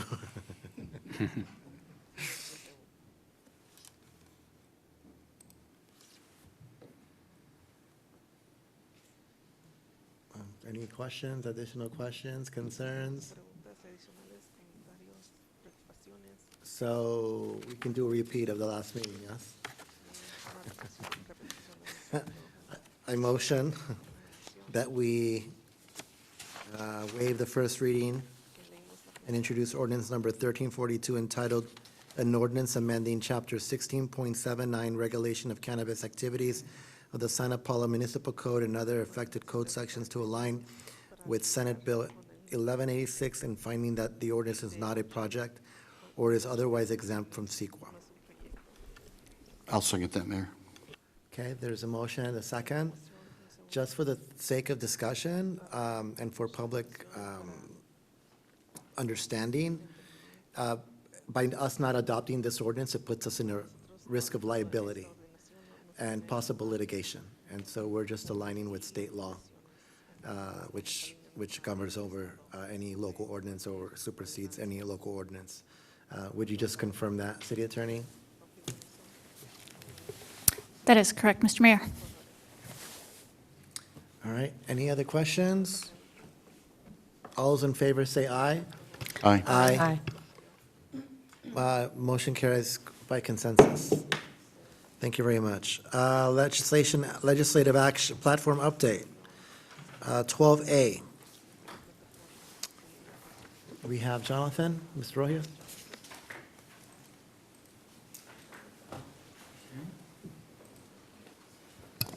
Good evening once again.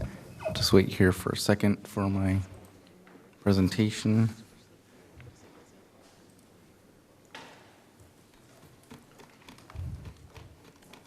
Okay, good evening again, Mayor, Vice Mayor, Council, City Manager, and members of the public that'll still tuning in. Staff comes before you this evening with an update to your legislative platform. The recommendation this evening is to review the proposed staff updates that were included in your staff report under Exhibit B. And there's a red line version that contains your existing legislative platform and then includes red line updates by staff and the leadership team. And then also open it up for discussion for any additional related action or adjustments you would like to see made this evening. For the purpose of those who are tuning in this evening, they might be wondering, what is a legislative platform? Why does the city have a legislative platform? Just wanted to cover those really quickly. Essentially, your legislative platform is a summary of locally approved policy statements that really provide a framework for our city's response to local, state, and federal legislation. And a lot of the time when people hear legislation, they always think of bills or types of legislation that are occurring either at the federal government level, at the state level, or sometimes in some cases county level. But your platform also covers and includes local regional issue policy statements. Some examples of that might be, for instance, earlier in the last 2 years when there were issues or concerns that were brought up related to the county hospital system, and council wished to issue a letter to express their concern about the closure of parts of the hospital. Additionally, earlier this year, there was support for the Isabella project, which is a big part and takes place in Santa Paula. And then, of course, we've had experiences in advocacy with the Ventura College system. Really, those policy statements are put in place by the council, and they really help to not only protect and enhance the interests of the city, but they also work to help and protect the interests of our residents and our local businesses. So why do we have it? It's kind of similarly goes back to the last slide. It really just outlines council's positions and priorities on issues that affect our community and the city. But one of the great things about the policy is we know is that council typically only meets twice a month for city council meetings. And in between then, staff is inundated several times, whether we're working with the League of California Cities, the National League of Cities, the Southern California Association of Governments, or SCAG, and or any type of local issues that come up, such as when we had the issues with the hospital or the college. It allows staff to act quickly on the behalf of the council because you've already made policy statements as to either what you oppose or what you support. And then lastly, it really is a guiding principle. It helps staff respond to any type of bills or legislation that might be passed at the state level or federal level. It really helps preserve our interests here in the community. So since adoption of the platform by council in 2021, staff has drafted roughly 71 letters of either support or opposition. At the end of my presentation, I'll throw up there's a QR code. All of those letters and all of the legislative action that we've conducted over those last 4 years are available for the public to see on our website, and they're categorized by year. And then you can also see a copy of the platform itself. But topics that are included that we've taken action on related to COVID-19, tax measures, additional dwelling units and homes. Most recently, many have probably seen conversations.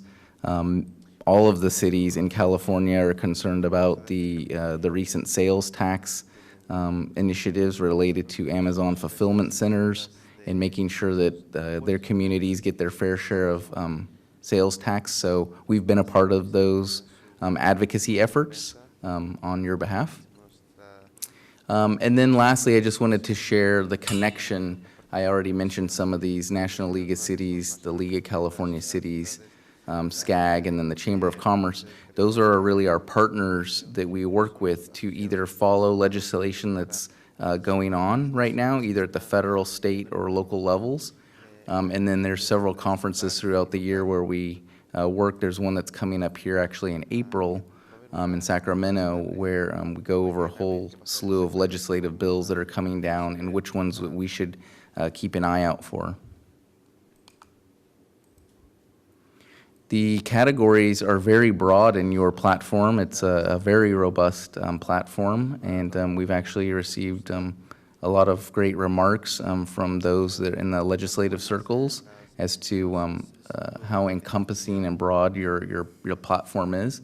It covers all these different categories here. I'm not going to name every single one of them, but we're always looking every year to figure out are there policy statements or adjustments or tweaks that need to be made to make it more effective, and that's what we're doing this evening.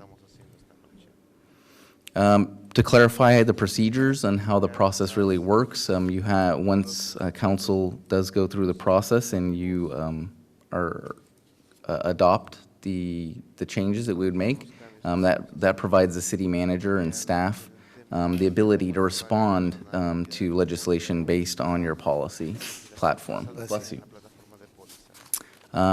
If something were to come to staff related to a bill or some type of support, I will, as staff with the city manager, approach the mayor and let the mayor know whether or not this particular item of concern is found within your legislative platform. And if there is a policy statement, either in opposition or support of that particular item, I would let the mayor know that those different policy statements within your platform either support or oppose the particular position. And then that would allow the mayor to sign off on a letter of either support or opposition. If that were to happen, once that is done and the letter is sent off, then all of the council is notified of that letter. Any type of item that does not fall within the purview of the platform would be brought to the council for consideration. And as you can see, just through the process of itself, one of the other things I didn't mention that is sometimes very helpful in the process is when we're going after grant applications.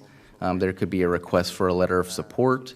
And again, if council only meets within certain times and we literally just need a letter of support from the council for a particular item, staff has the ability to go and look in and see if it's in the platform, and we can move expeditiously on it. So just high-level overview covering some of the proposed changes that you'll see in your Exhibit B that are redlined. is, several of the existing priorities from the previous platform just went in and updated additional ones that received feedback from the league, and then also the leadership team. And then a few other things that you won't note in that version that you received, my apologies. In Exhibit B, you don't see the entire platform, the pretty version that's published on the website. So there is an About Us section, which talks about Santa Paula, and since this was updated 2 years ago, staff will go in and update that to make that correct. And then we'll also go in and update the introduction and purpose section just to include a little bit more specific language on clarifying the abilities of the platform itself. So the next steps this evening is to answer questions. I believe the mayor will maybe walk us through an exercise, a page turn through the red line version, if you care to do so, Mr. Mayor. And then we'll incorporate your feedback this evening into a final version of the platform, which we will bring back to you for adoption. And again, there's a QR code I mentioned, so if anyone tuning in this evening is interested in seeing all the legislative work that we do, you can scan that QR code and be taken to our legislative affairs page. And with that, Mr. Mayor, I'd be happy to answer any questions. All right, so let's roll. If we can all turn to Exhibit B, and let's go by the numbers. Section 1, Local Government Finance. Doesn't appear to be any additional red line in there, unless somebody wants to add something that's missing. No? All right, we're going to go to Section 2, which is the bottom of page 3. Just a deleted space, Governance, Transparency, and Labor Relations. No red line there. Oh, go ahead. I don't know that it'll end up back in a bill, but last year, one of the things that the Southern California Association of Governments was working on was that there should be more transparency around the regional housing needs allocation methodology. And it was passed unanimously by the House, and then it was stuck in the suspense file in the Senate. But I don't know if that's something that we would want, if, in case something like that came back, if that's something that we would want to include in our platform. Is that currently not in here at all? I couldn't find it. Okay, so what section would that be entered in? I would assume governance, Section 3, transparency. homelessness, housing? No, Section 2. Section 2. Governance and transparency. I would think that that would be right. Because that ties in directly to employee and labor relations, tort reform, elections, Public Records Act, political reform, act, ethics, conflict of interest, Brown Act, public. Oh, I mean, we could Maybe also, Section 3, no housing? we could put it under housing too. I don't, it's a transparency thing, but it could also Sorry, be under housing. that's what I was trying to look at was in the Section 3 to see Yeah, if it was that's fine. possibly in there, but, I didn't see it there. If you can oh, you didn't? incorporate Okay. So I. language in If particular to that issue. Councilmember Crosswhite, would you mind, do you have some language prepared? Or you just want me to look into that? I have rough notes. I could probably come up with something, but do you want it right this second? Would that be okay with the council if Councilmember Crosswhite provided the language for that particular? I understand the concept, and it's important. I think it's, if it comes up, we'll want to be able to act. It was something that had bipartisan support. Everyone Yep. across the board agreed in the House, or the Assembly, sorry. So that'll Wrong. be item number 6 under housing B, that we're in consensus agreement to allow, create some language, in particular to council members' request regarding federal advocacy. It would be state. Oh, state, okay. All right, other than that, up to that section, are we okay on Section 3? Yeah, go ahead. This is kind of a presentation, conceptual kind of thing, which may reconfigure if you agree. It's entitled Homelessness, Housing, Community, and Economic Development. Could we reorder that in in a focus that is very important, I think, to the council, from what I understand, and just reorder that into community and economic development, housing, and homelessness.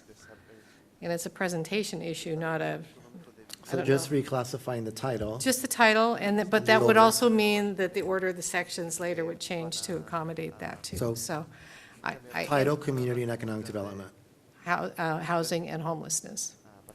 And then change the following sections to Accordingly, yeah. Okay. And I just, because this is also a presentation document of who we are and our focus, and I think lately, I've been hearing a lot from community that we really need to work on community and economic development, and so it's really more of a conceptual thing, I think, or prioritizing thing. And then I had one small, let's see, in section C, land use planning, item 5. That sentence isn't very clear, and so I'm not sure if that should be reworked. It says, support legislation that retains the discretion of cities to prohibit or limit their own use of power of eminent domain to acquire property. I'm just not sure that's, maybe I'm just not understanding it. What page is that? On the actual document, 126, in our packet, 126. Oh, but in the standalone?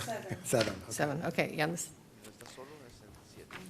I'm just not, it may be just that I'm not understanding the sentence, but I just, It almost seems contrary it to, almost does, but I'm not sure, you know. it would seem like support legislation that retains the discretion of cities to utilize the use To of limit their power. own power, own use of power. It's just kind of an odd sentence, and I don't know if there's, Can we tweak that? seems kind of limiting. yeah. The could city you- manager I would suggested. just either eliminate it or look at the purpose of it again and maybe. Maybe talk with the planning department? Yeah, reword it, yeah, that would be great. I just think, just make that sentence more clear, because it just doesn't make much sense. Do you have enough guidance on there? Mhm. Yeah, okay. Thank you. Appreciate that, So thanks. we're on page 7 now. Let's go to page 8. There's some redlining on section Exhibit B, F, Economic Development and Workforce. Is that Wait, sorry, where are we? section- It's going to be page 37 of your packet, I believe. Wait a I second. have one more question on housing. Can I? Yeah. Before we go on. 2 other issues that came up at the CalCog meeting today, and we can choose to include or not include. One was because this is the Housing and Community, CHD, Community Housing and Economic Development Department, is doing a look at RHNA right now, the Regional Housing Needs Assessment. There's concern that there's going to be more things that come out that are unfunded mandates. So things that they're going to say, these are more things that you should do. And the concern is that they already don't fund any of the housing, regional housing planning process. And so as cities are either doing their housing element or working through the RHNA process, would we want to support any legislation that would give funding for that process, or would we oppose additional unfunded mandates? Or do we want to touch that at all? So I just wanted to ask, because it was something that came up in my meeting this afternoon. I guess it depends what it is. Right, what's the mandate specifically? But we want flexibility to be able to say, don't put these mandates on us without providing us a funding source. So I would say, yeah. Could include that. Are we okay adding language on there? So we can advocate for that? And we can look at I have a 2-page thing on it, which I was trying to reduce down into like a concept. So Section C, land use planning. Section D, regional governance, growth management. Section E. Wait, hold on. Oh, yeah. And we'll just stick to going through each one. Right. So I'm on D, regional governance, growth management. Are you on the packet, or are you on the, oh, then you're on actual page 7. Regional governance, growth management. Now we go to LAFCO policies.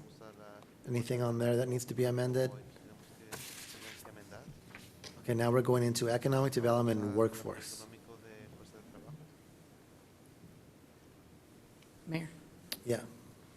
And I think that we need, and I was trying to see if we had it in there, and we kind of do, but not, I mean, there's one thing about address infrastructure and job/housing needs, but I'm wondering if we need some stronger language around economic, educational, and workforce development. Because it didn't feel like it was strongly in there, and I feel like those are things that are important to Santa Paula. I mean, Councilmember Crosswhite does have a good point. That's why you'll see that we actually added to that section and workforce, because that is becoming such a large topic. Can we add the word investment after workforce? Because we're talking about investing in workforce readiness, job skills training. So we have items 4, 5, 6. So, Councilmember Crosswhite, are you suggesting enhancing either 4, 5, or 6, or adding additional language?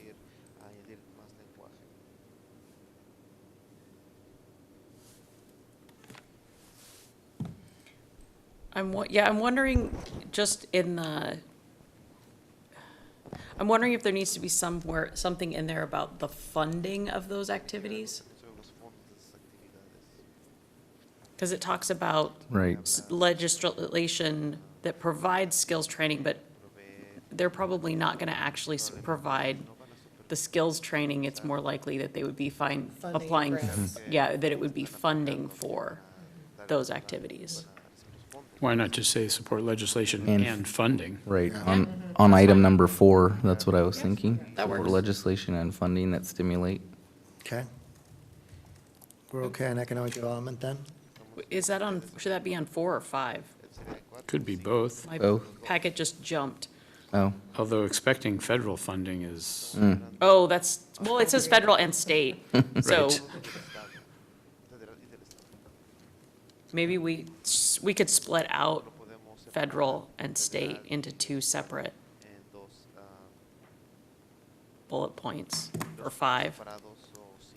Because that's the one that talks about skills training aligned with current and future job market demands. Because you're right, we don't necessarily want to put funding next to federal, but.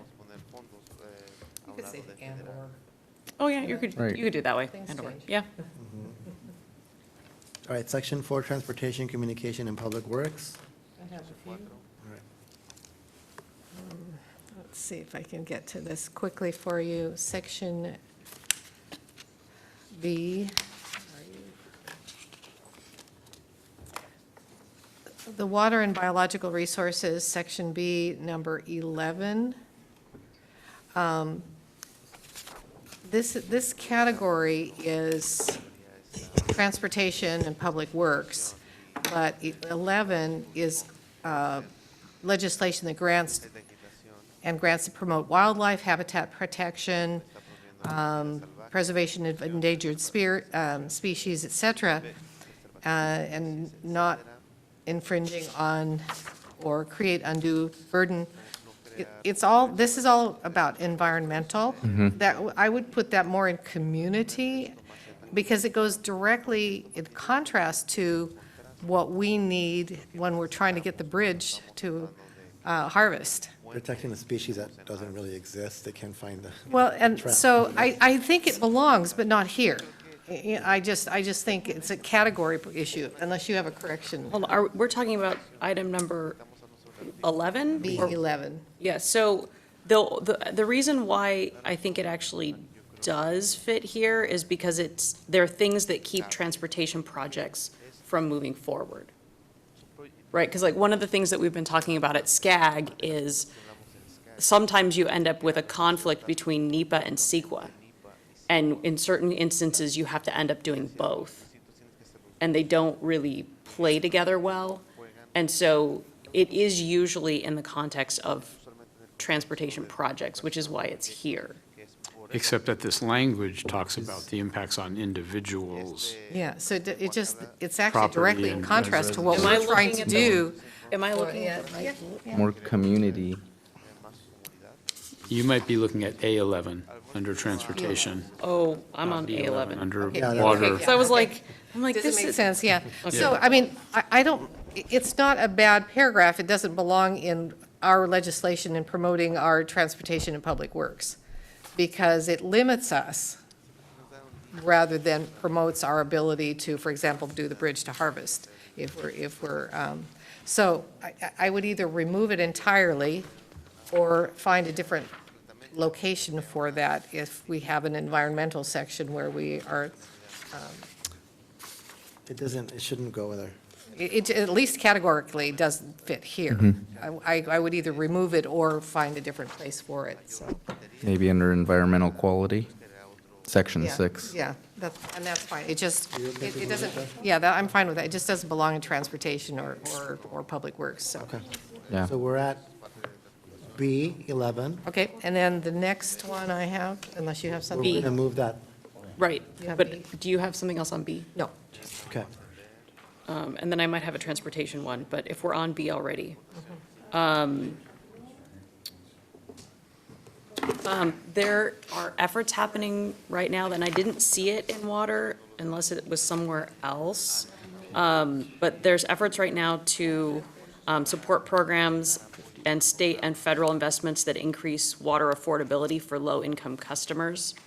And so I don't know if that's something that we want to include in our legislative platform so that if something actually does end up getting put forth, we could respond to that. Because I know our water rates is something that we are always concerned about.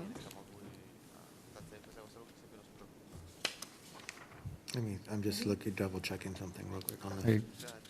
Unless it's somewhere else that I missed it. I'm double checking and I don't see it in the So platform. just create something that talks about advocating for subsidy programs to help individuals with their water bills.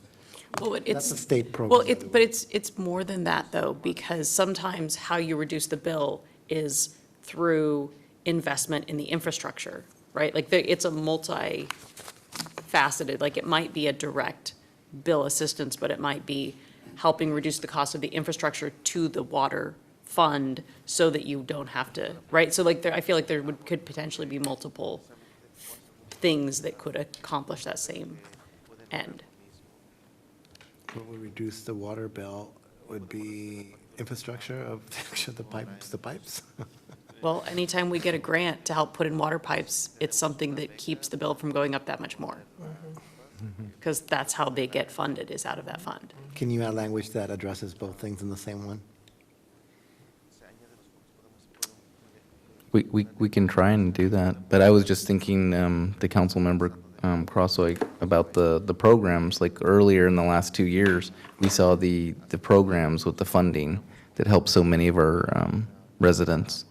And then they went to go shut it off, and there was a concern, were they gonna turn it back on? And I think they found some additional funding, but then it ultimately, And it's the met its LIPWA demise. program, which is on the. But we could state add that in. subsidy, But that went away because of funding. Mhm. But I think she's talking about infrastructure that can reduce the efficiency of water usage. And I'm talking about sort of either. Like, and that's where I had said support programs and state and federal investments that increase water affordability for low-income customers, because that encompasses both of those things. Okay. You got that? Mhm. So again, we're going by the numbers. Now we're, So can I go back to transportation real quick, since we skipped to B, please? All right, let's go to transportation. I would like to see us have a goal around transportation safety.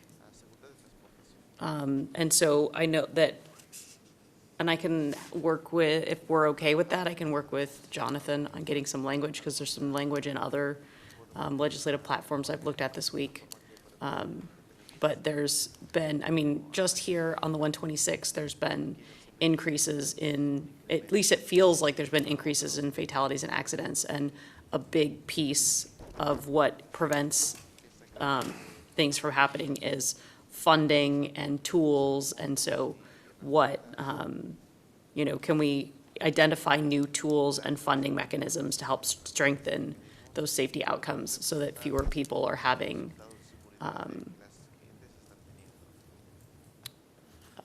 that there's fewer deaths and serious And accidents. accidents, Yeah.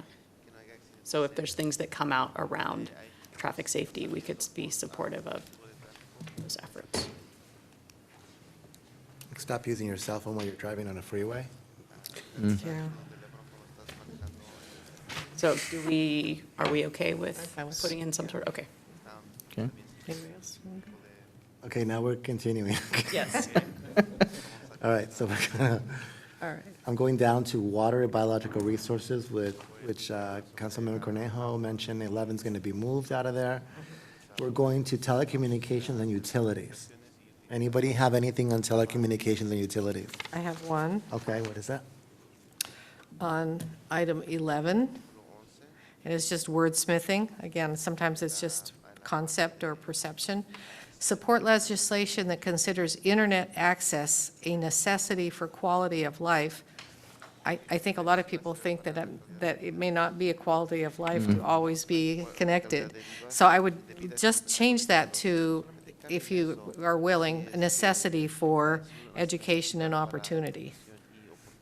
Okay. It just sits better with really the intent and the outcome that we would get. And again, I don't know if it's substantive enough, but it just sits better, I feel. And Can we combine 10 and 11?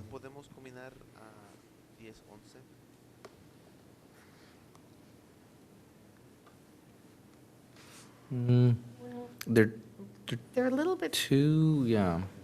I mean, it could be combined, of course, but they could, but they're really, 11 could be more, could be wider net than, pardon the pun, beyond broadband. So, and broadband's a specific project, so,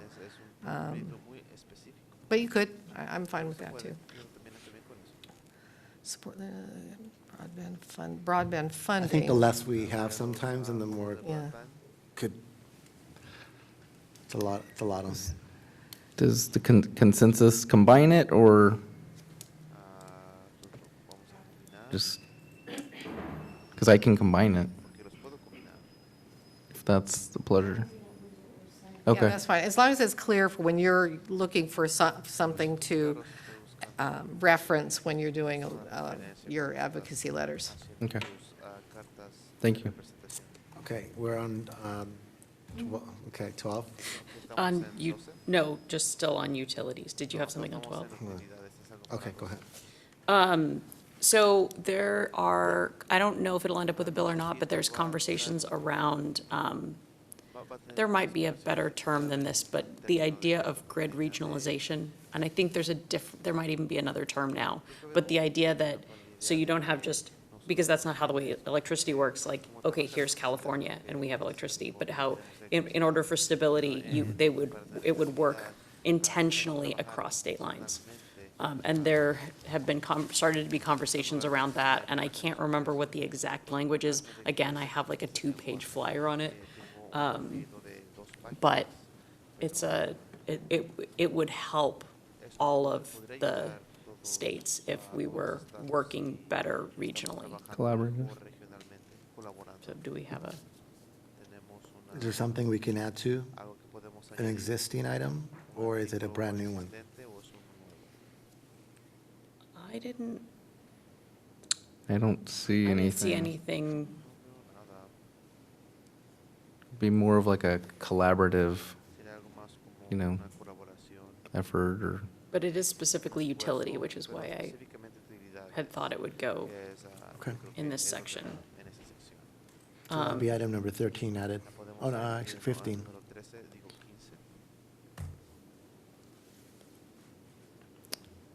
is that okay? Everyone in agreement to add? Okay. All right, now we're on contracts. Anything under contract, section D? All right, now we're going to community services, parks and recreation, anything? Facilities? Libraries? Arts, cultural resources, and historic preservation? Family services? All right, now we're jumping to section 6, environmental quality. No, I had animal welfare. Oh, animal welfare, Yep. okay. I'd like to add a line, because we're talking about responsible ownership, pet ownership, and penalties for animal abuse. I'd like to have a line that says, add support for legislation and grants for the activities and care related to animal control, or animal control and care. That's not exactly the right, perfect sentence, but I think there's nothing mentioned for support for grants or funding for animal care and control. So, just like to add that. Okay, now Thank we're you. going to go to climate adaptation and sustainability. Anybody have anything on section A? Maybe. Okay, go ahead. Although, I do, but then I'm also like, Well, because some of them are complicated, and after my meeting this afternoon, I was trying to decide if, because on the one hand, I wanted to put something in here around the extension of the cap and trade program, and Assemblymember Irwin has sort of a placeholder bill for that. The challenge is going to be what that actually looks like. And so I don't know if we want to put anything in here not knowing what the details are going to be at the end of the day. Because I know that that's the part sort of across the state where people are like, well, if we should extend it, but I think it should be this, and I think it should be that. And so I don't know if that's one that we just wait and see where it comes out. But it is an important funding source. And so I'm just not sure. Do you want to add that as number 15? Though sometimes when it might be seen as controversial, in which case we might want to discuss it as a council. Well, that's Or why with the- yeah, that's why I'm yeah. saying I'm wondering if we're going to need to end up discussing it. Because these are usually kind of, you have permission, go, and that Right. might be something we need to hash out amongst ourselves on policy for that. But maybe it was something that we can say, like, as you're watching, maybe that's something that we can watch, because Irwin does have a bill. Okay. And so we can watch as that develops. Because I know when I met with her back in late January, early February, that was all she wanted to talk about, and I didn't realize she was Oh. putting forth a bill at the time. So it's probably coming then? So, Okay. so yeah, we'll just put that on things for us to watch. And then I guess mostly just to let you all know, because I'm not sure, it's also very complicated, but there is going to be stuff in this, maybe this is another sort of watch, is that SB 375, which the goal is reduction of greenhouse gas, but it's the one that dictates the vehicle miles traveled, which we have to deal with. There's going to need to, they're looking at ways to modernize that because, and so I don't think it's one that we need to necessarily take a position on right now, but we need to watch those efforts and see as they start having those conversations. Because they moved from level of service to vehicle mile traveled in projects. And right now it's sort of an across the board, whether you're rural or whether you're a city, the rules apply the same. And so one of the things that they were talking about this afternoon is that you know, they're kind of looking at, like, does it need to work differently if you're in a rural area than if you're in a suburban area or a city, an urban area? So there's gonna be, that is a conversation that everybody is wanting to have right now, but maybe not one that I know enough about how we could specifically put in here, but sort of something to watch is what they're doing with VMT and also the SB 375 implementation improvements. So if there's specific policy things that are coming down the pipeline, to your point, let's just make sure that we submit those. In or time that we updates can. that we can act on it, Um, whether in committee before they go to the full body. Right, and then the one that I would like us to think about adding is whether we would support legislation that increases funding for nature-based solutions that would provide resources necessary to implement climate resilience and natural and agriculture land preservation strategies that in connection with the Connect SoCal 2024 plan. So those things are already in the plan, the strategies are already in there, but currently there's no funding for it. And so we're supposed to be implementing it, but there's no funding to implement those things for natural and agricultural land preservation. And we live in one of the few counties that still has lots of agriculture land and natural open space. Is that federal or more state? I'm guessing at this point it would probably be state, but I didn't specify state or federal.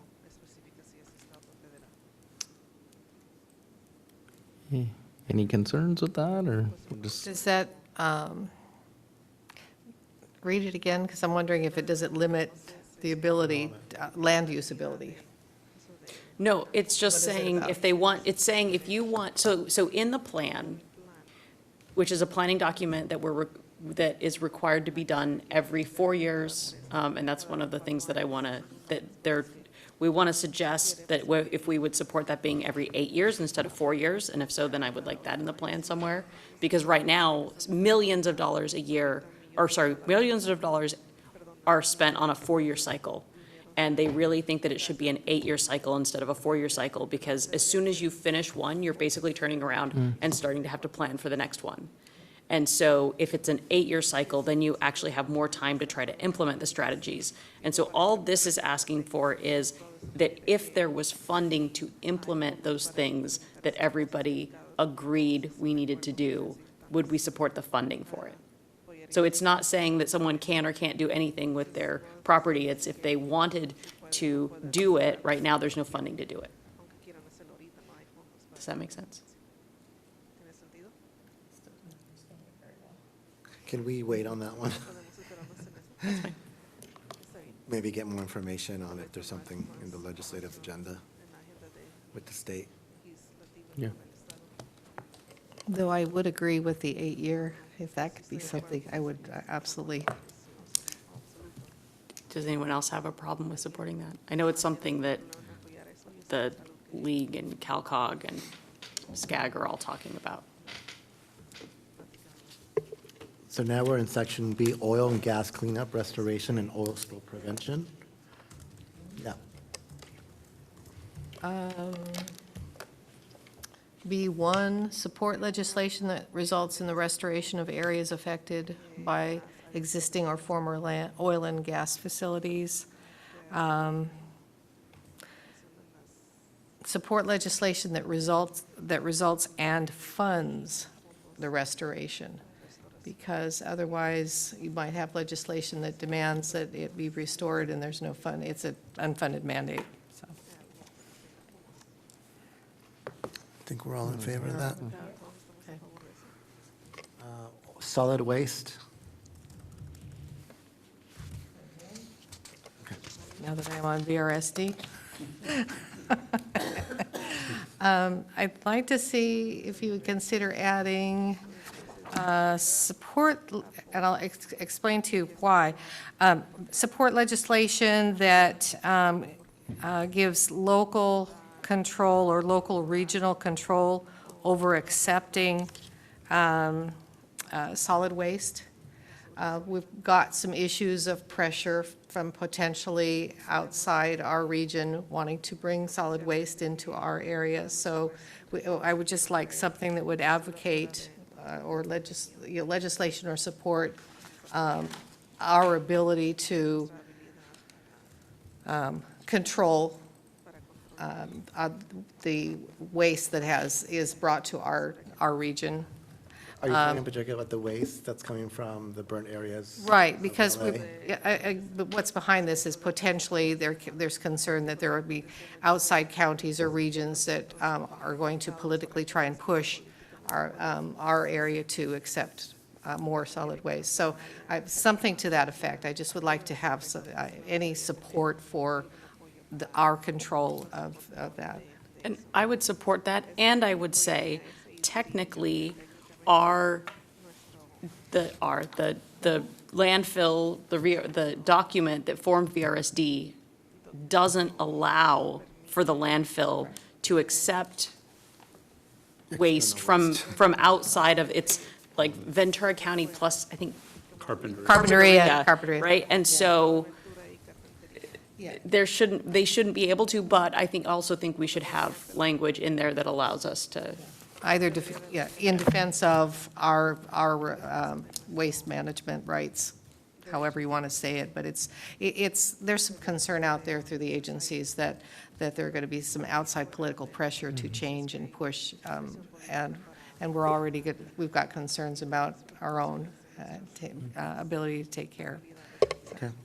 And also, if I might add, I think there's one city that's grandfathered in from an old clause. Yeah. So, yeah, and it really impacts the longevity of this landfill. And then there's a whole process by which they have to encapsulate it, the other materials. So, yeah, I think we should be active in that legislation.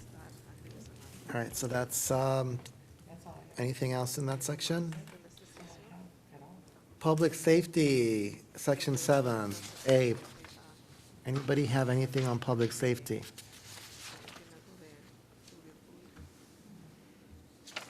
Okay, we agree with the amendments added, section 18, 19. Emergency preparedness. Crime victims.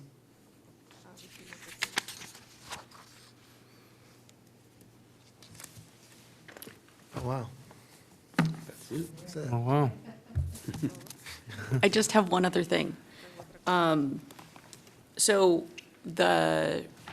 there was a program called REAP, and there's two things related to REAP that I would ask us to consider supporting.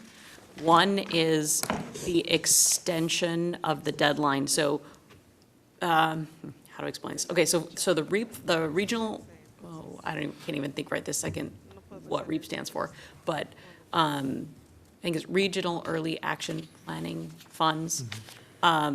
So what they did was they've allowed for the so there are these transportation and sustainable communities plans that we're required to do, right?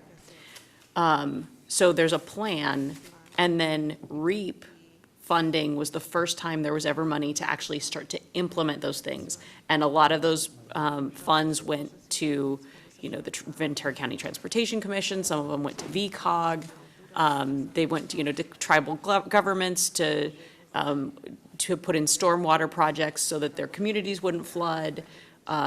They went to some smart transportation projects. Like there's really great projects all over the state that help actually implement this plan.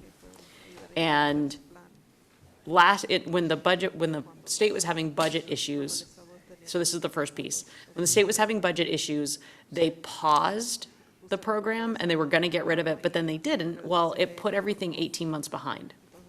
So we're asking for an extension on the spending of those funds by 18 months, so that all of these projects, like the Ventura County Housing Trust Fund, got $5 million. Like there's a lot of money that came even to our county from that funding. And so we want to just make sure that everybody's able to implement their programs.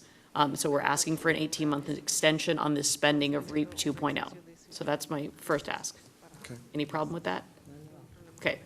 The second thing is, once that's done, there's no ongoing funding source into the future. Like, we're always going to be required to put together these plans, but there's no funding that keeps allowing for the implementation of these plans. And so one of the things that everybody's starting to talk about, like it was on my CalCog meeting, it was on my SCAG meeting, is, an ongoing funding source like REAP 2.0 that would continue to allow these implementation projects to happen across the counties in the future. So we're just advocating for a funding source for these continued projects. Right, these specific, Legislation and funding. right, Okay. okay. Mr. Mayor, Yes, sir.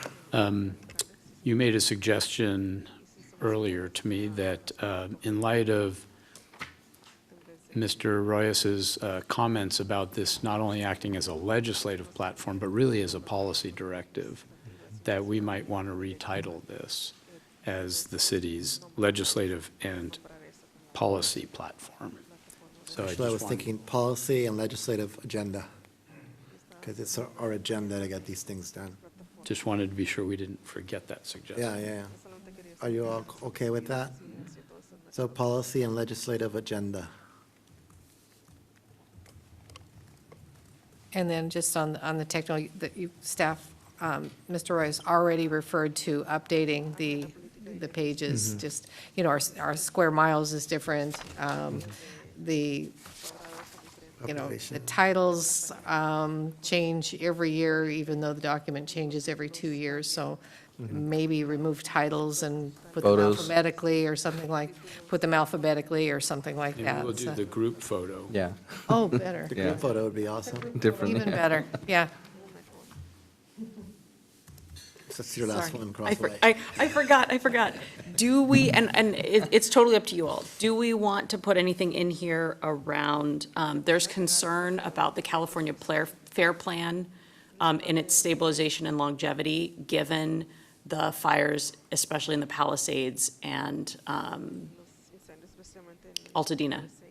And so there are, there's efforts to allow that plan to essentially take out loans so that it would maintain liquidity and not fold, because we have residents here in Santa Paula that the Fair Plan is the only place that they can get insurance, and we still don't know what's going to happen with the new fire maps that come out on March 10th, and whether or not more of the city will be included in the high fire zones.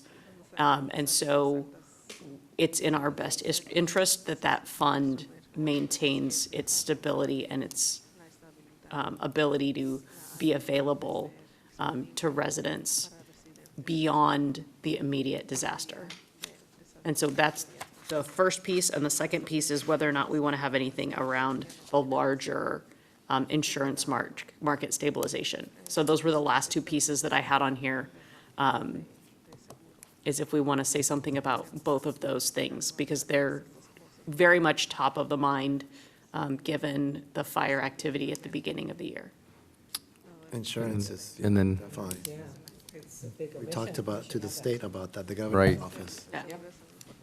So that would officially put that on our Because platform. I just double-checked the document, Yeah, and I there's didn't only see- one section for insurance in here. Yeah, and it doesn't it's really not address, related. because this, We had a these things couple weren't as top of the mind 2 years ago as they are It's now. gonna be a big topic. for the next- Okay. right. Good. At this point, you have enough, so you're going to bring this back on consent? Yes, yep. All right, anything else on this topic? All right, we're moving to item 13, items for future agenda. Mr. Singer. Mr. Mayor, members of the council, just one note, which is that the forecast should have listed your agreement to bring back a discussion on a public safety committee or that topic, so my apologies for leaving that off. More significantly, the city attorney and I are aware of the interest in revisiting your council procedural guidelines or guidelines for, I forget the exact title. we were looking at the possibility of April 2nd as kind of a study session, 4:30, 5 o'clock. However, that would make for a very full week, and I just want to be sensitive to that because we're in strategic planning all day Monday, and then Tuesday night we're in strategic planning, and that would mean a longer Wednesday meeting. And so I'm now rethinking whether that's wise. I would appreciate rethinking at least that, since that's not as time sensitive We as, originally had thought middle April would be ideal, except that I think we'll need that for a good bit of labor negotiations. May.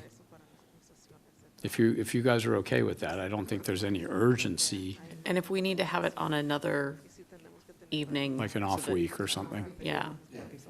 When are you gone in May?